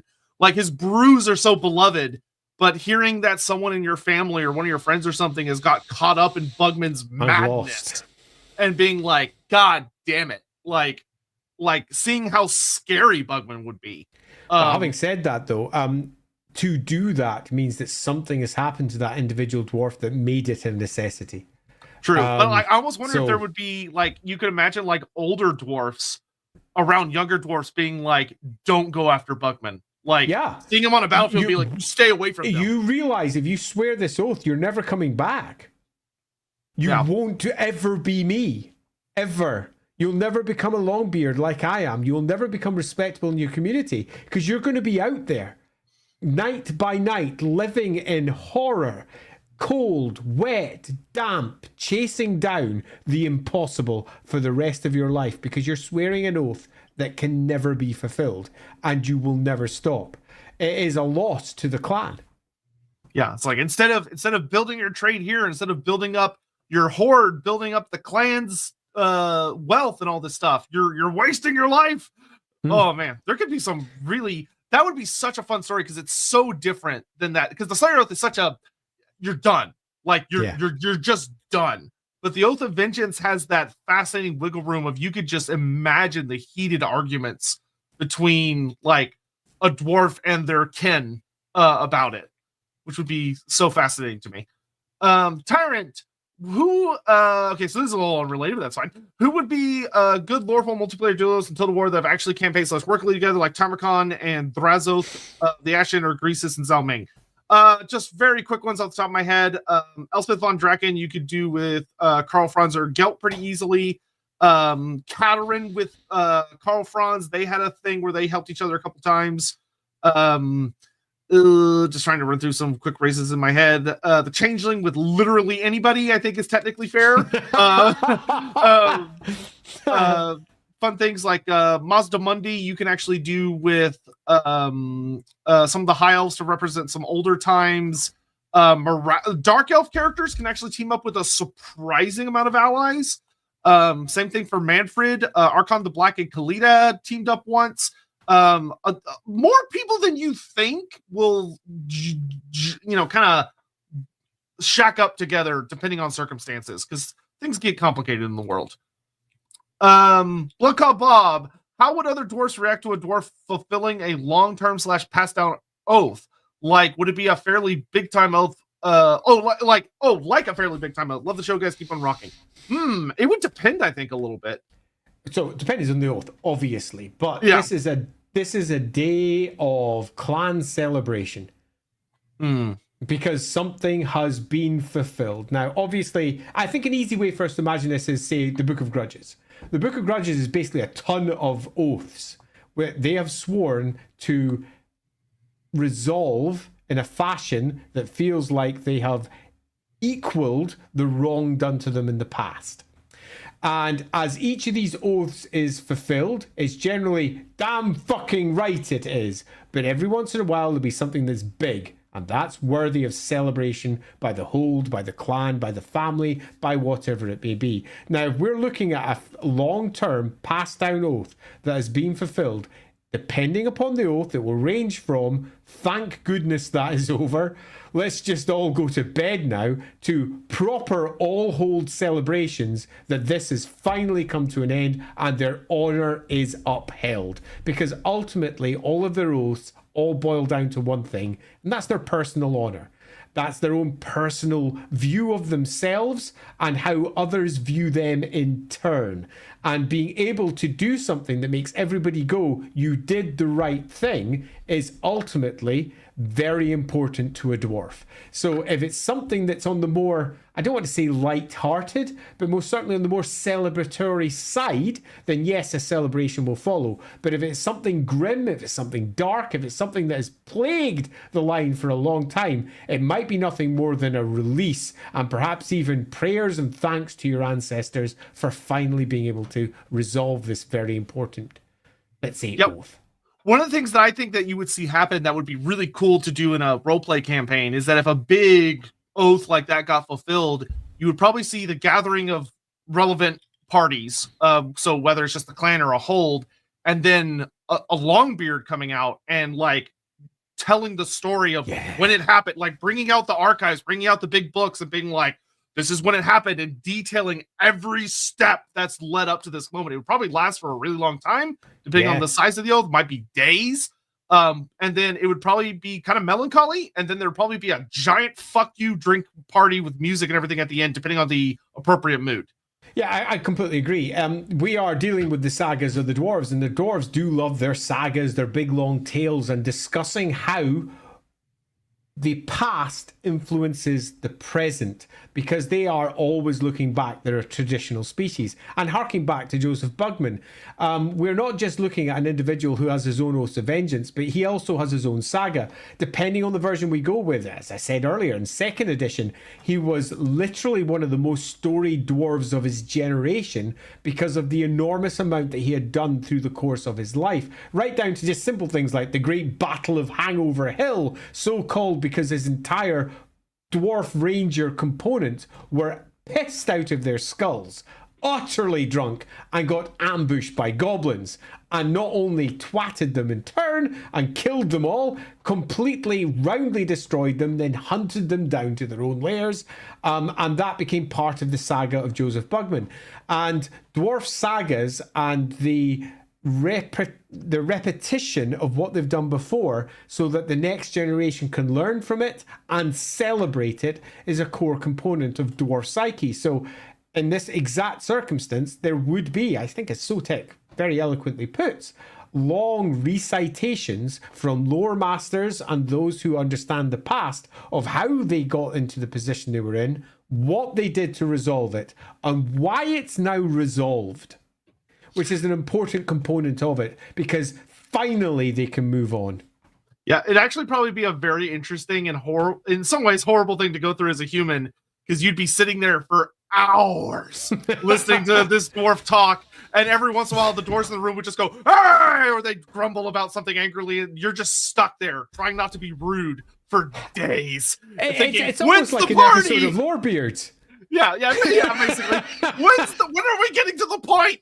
That would actually it's like an episode of Lorebeards. I would love that as a GM. That'd be so funny, because you're like, for the human players, it's just how long could they go before they accidentally step on somebody's toes and piss somebody off? Oh, it's gonna happen. Which would be very funny. One turning leaf. What is a clan oath, and is there any sources we can look at for those?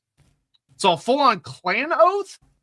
I think there might be one off the top of my head. I mean, a good example would be the Oath of Clan Drakebeard, which is the Ungrim Iron Fist clan Slayer Oath, which has been passed down from father to son, which sucks. Oh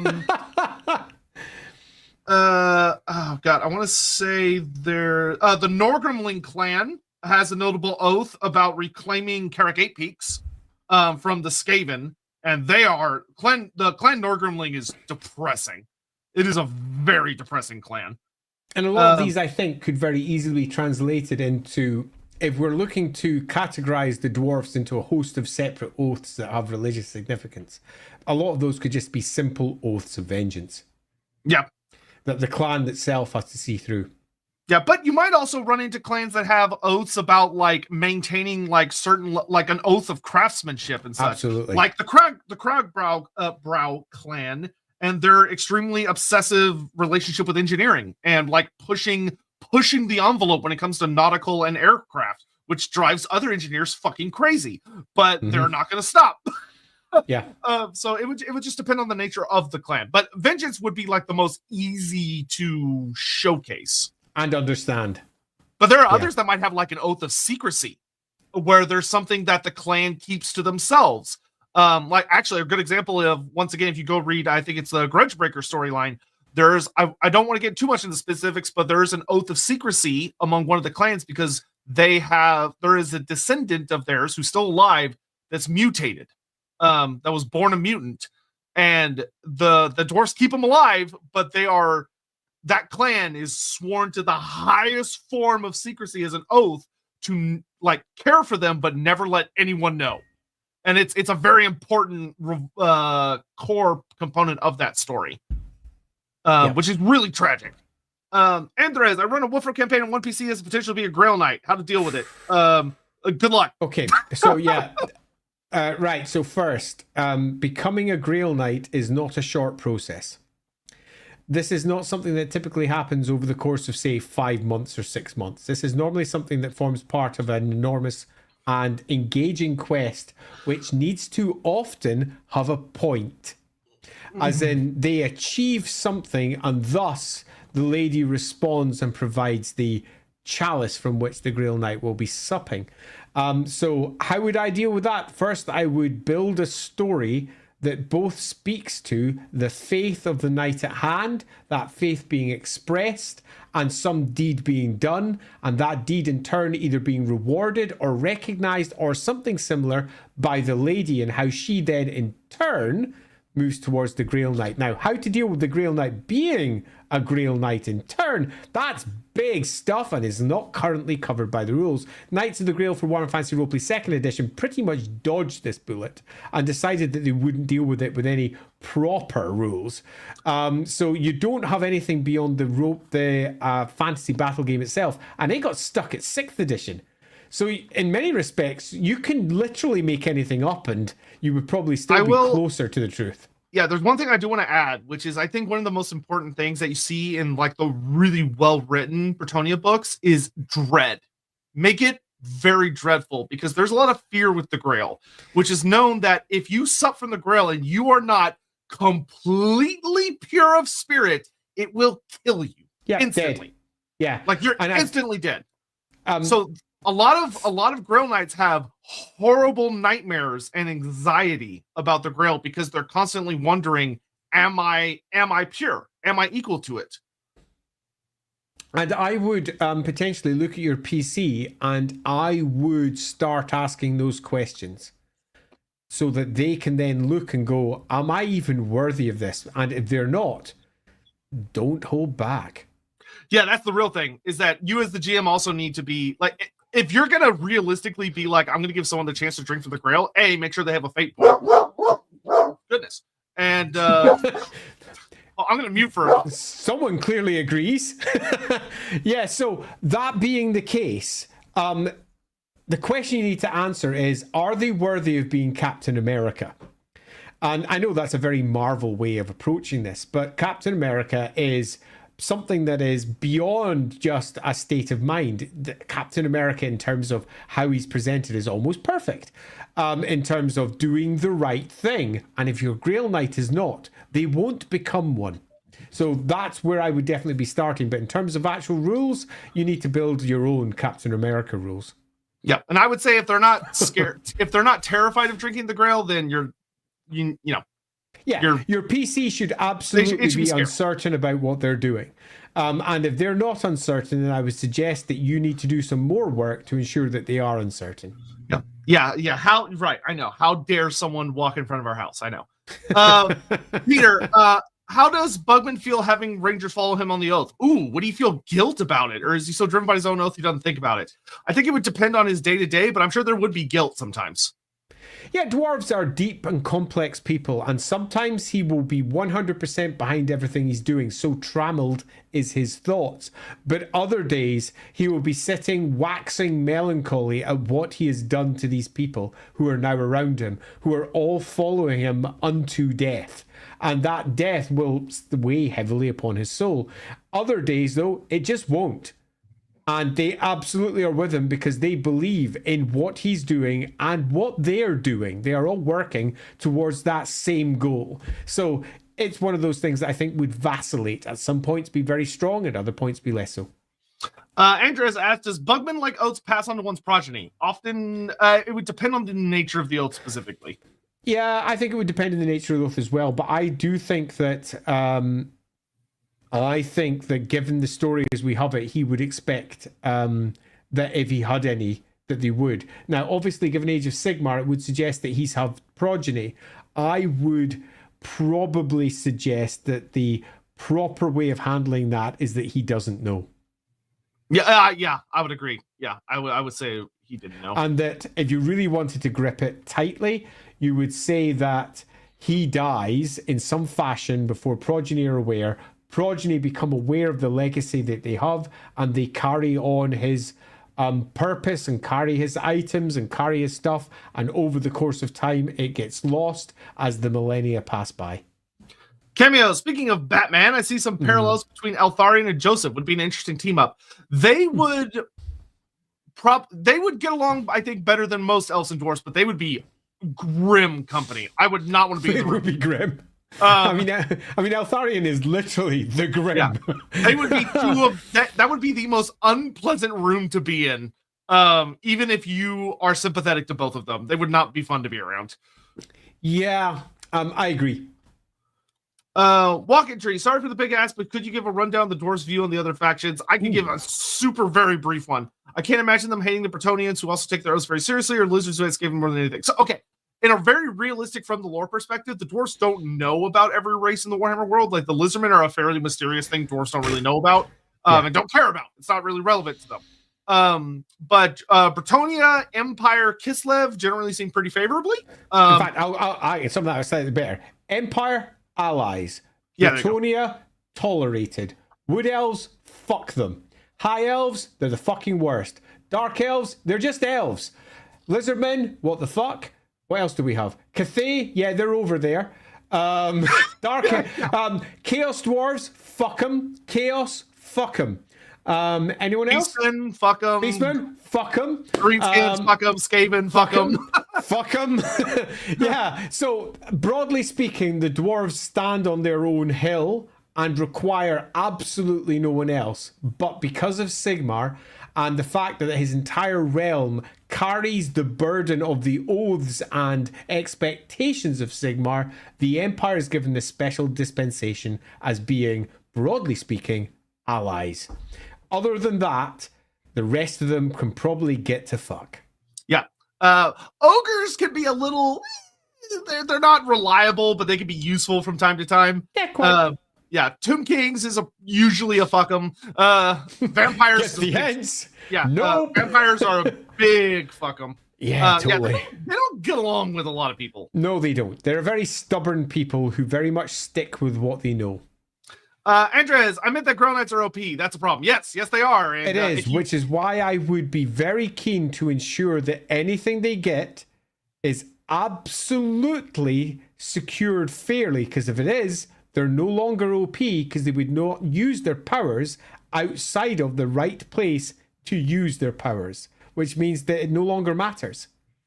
Plus, many Grail Knights just protect their chapels. Who is this character? Why are they doing what they're doing? Because Grail Knights protect the land, protect Bretonia. Is that what they're doing? If they're questing around and stuff, they're not Grail Knights, they're questing knights. Becoming a Grail Knight in Fantasy Roleplay 2nd edition meant pretty much retiring your character, and that very much might be what you're looking at. So I would suggest that the conversation with the player is the most important part. What are you looking out for from this? How do you see this developing? Because as it currently stands, you're heading towards a retirement of this character after supping from the lady's chalice, rudeness aside. Gazelle 2021, and then I think we're done after that. Did the ancestor gods ever tell the dwarves they can't be inventive and experimental? Seems countered that they're engineering minds, while the Dawies are embracing making weapons of mass destruction and standing fire for battle. So, no, it's not. So that's not what it is. I think a lot of people get caught up in that misunderstanding of dwarves can't be inventive and experimental because there's a no. It's the dwarves have a very debatably overzealous desire and love to look back at the ancestors and see them as a pinnacle. And because of that, their dwarves have a very traditional society that often results in when you try and innovate, there is a careful line that has to be walked of that. First of all, the innovation needs to be proven that it is safe, which dwarf safety standards are very strict. And, you can think about human culture. When we invent new technology, it tends to kind of blow up in our face multiple times before we kind of figure it out. And for dwarves, that is intolerable.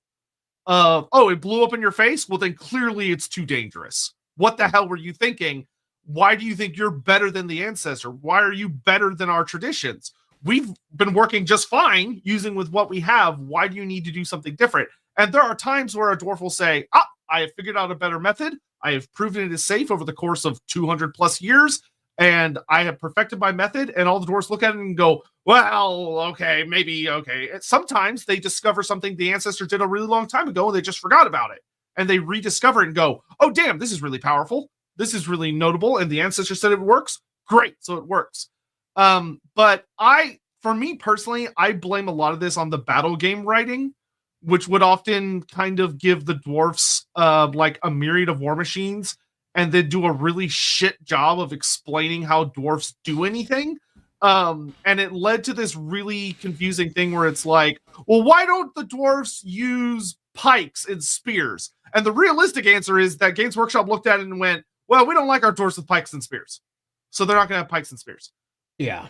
So my one on this is, again, about dwarf psyche. In the beginning, everything was perfect. And then chaos came. And as every generation passed on, it became worse. And whilst there may be peaks and there may be dips in terms of the overall capability of the dwarfs at different times, there is nothing that will compare to the purity of what started everything off. The ancestors, right at the very beginning, are perfect. And this is something that is very clear in many historic societies as well, where they believed that at the beginning things were perfect and they got worse over time. I'm going to bring out one of the most obvious examples of that. Adam and Eve. They let Adam live for almost 1,000 years. And then as each generation moved on from that, the lifespans dropped and dropped and dropped and dropped, if you go by the typical generations.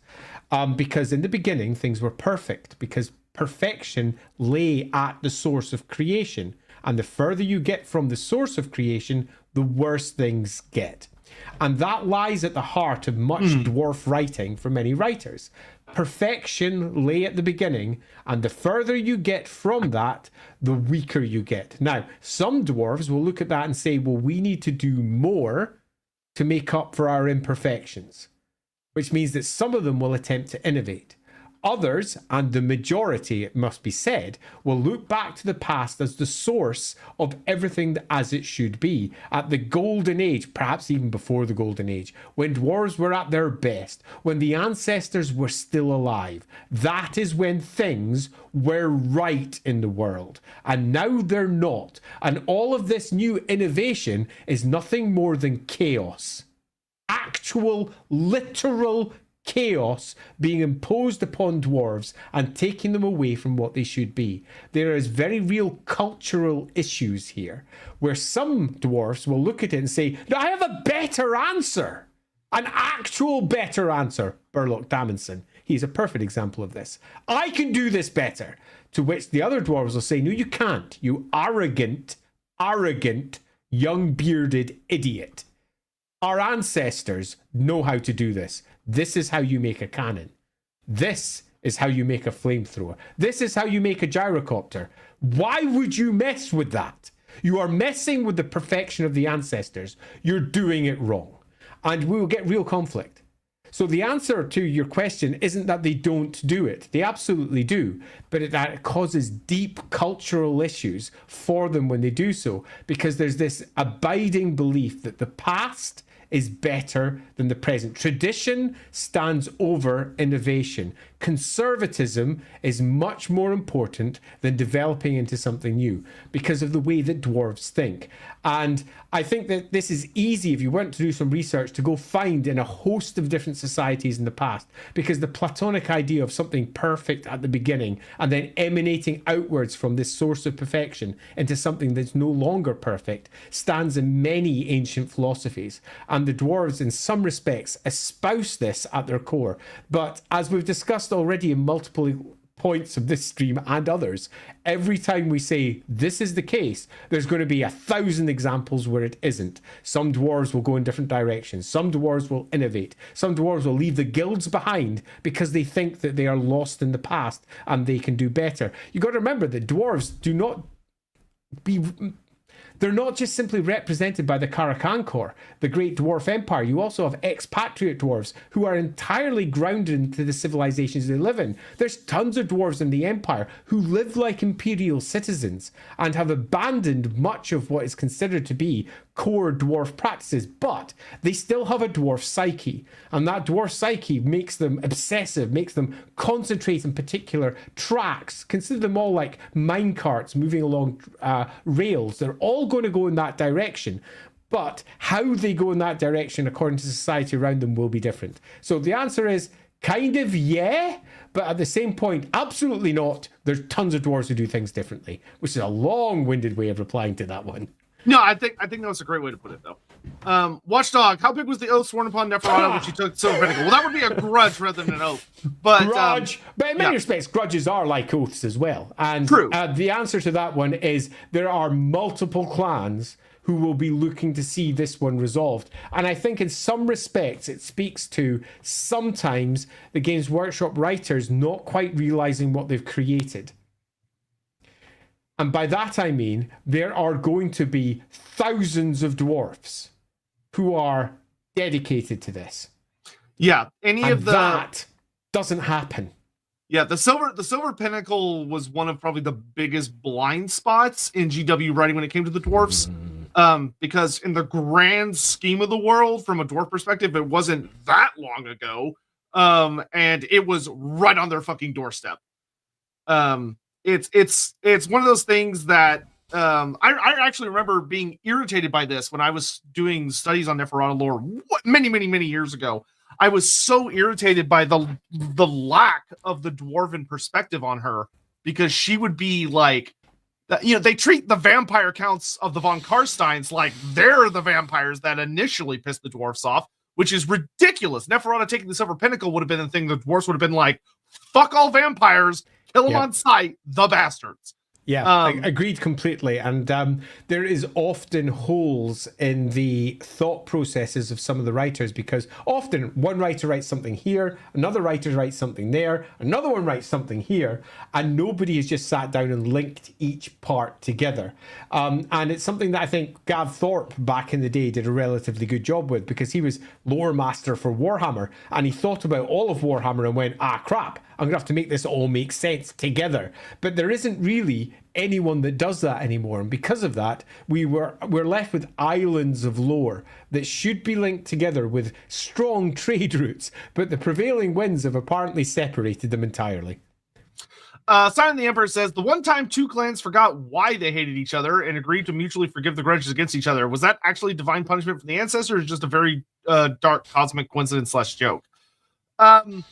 So this is one of those I would because a mountain proceeded to fall on both the clans and wipe them both out. Probably mostly probably B. But there might be some weirdness in there. Yeah, that one actually sounds more like a moral tale rather than something that happened, as in something you'd expect to find in Warhammer Monthly or something equivalent, rather than something that actually, strictly speaking, happened exactly like that. Something that would be a cautionary tale for one dwarf to tell another dwarf to tell another dwarf. Yeah, I feel like that would be of holding on to the past and understanding why you hate that person. It's absolutely essential that you understand why. And I'm going to lay out why this actual situation is impossible.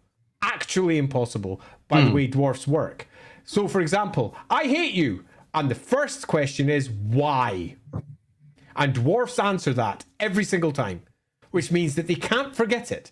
They have great tomes of lore where they explain why they hate everyone else. The idea that two clans could forget why they hate each other is so undwarfen to almost be nothing more than a myth rather than something that actually happens. That is a parable. That's like a dwarf explaining to a beardling, this is why it's so important you remember your oaths, because if you don't, the literal mountains will crumble around us. Yeah, that's exactly how it feels. And it makes a beautiful one. I think that makes for a beautiful story. It's the sort of thing that I would add as a box in the corner of a book somewhere and say, this is a thing that dwarfs say. But that's not because I would say that's a thing that had happened. I would say that's because it's a thing that they believe would happen if, for example, you handled your oaths like a human.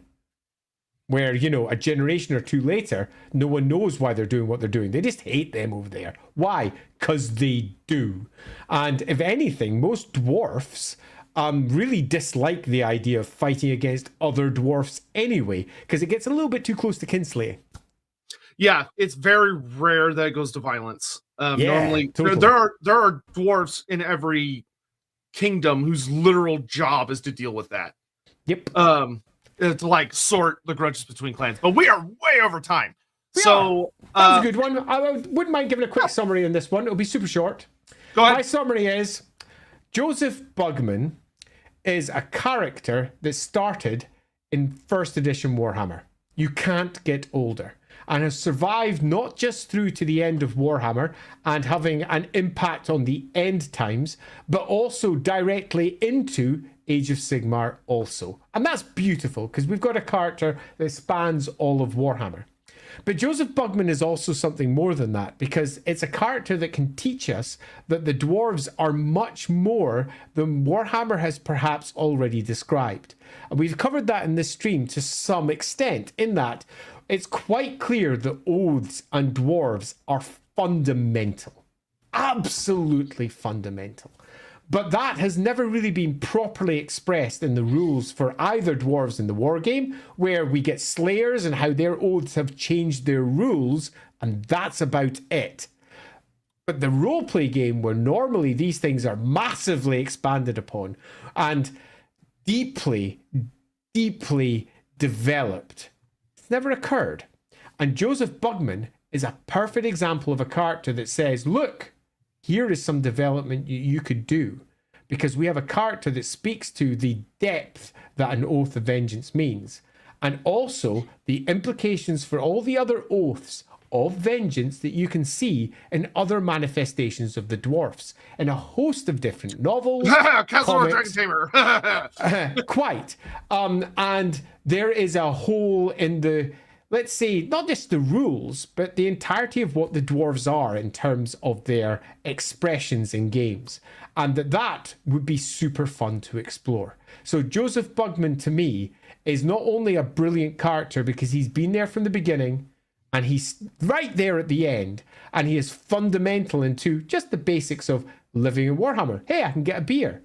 But he's also important because he speaks to us about how we can look at dwarfs or the species of Warhammer as a whole and learn more from them by not just examining what they are today, but looking right back to where they originally started and saying, there's more we can do here to make Warhammer a bigger, deeper, and most importantly, no longer Tolkien-inspired setting.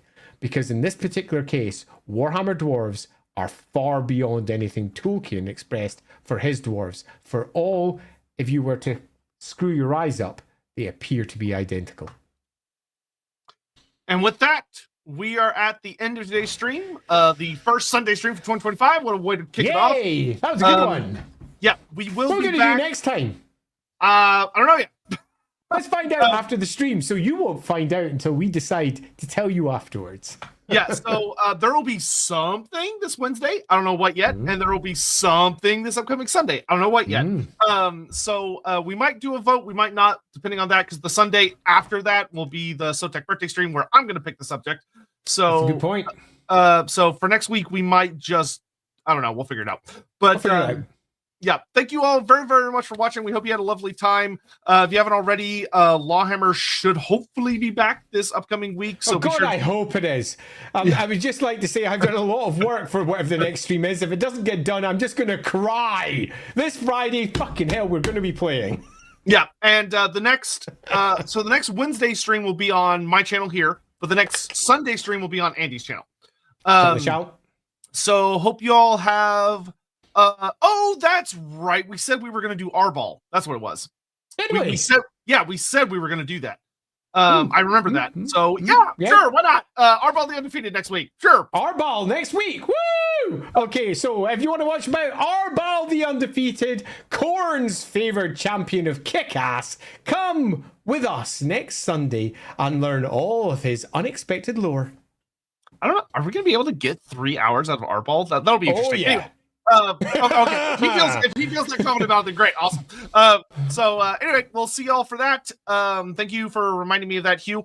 Who was? I don't know who that was. I was Hawk. I think. Thank you. It was Hawk. Thank you. Thanks, Hawk. Also, hello, Hugh. Hope you're doing well. That's why I saw your name. Anyway, so we're out of here because we're way over time. We'll see you guys later. Check out Please subscribe to Lawhammer and Loremaster of Sotek YouTube channels, whatever. Bye. Bye, Dark Deeds. Yes, bye, Dark Deeds. Okay, get out of here.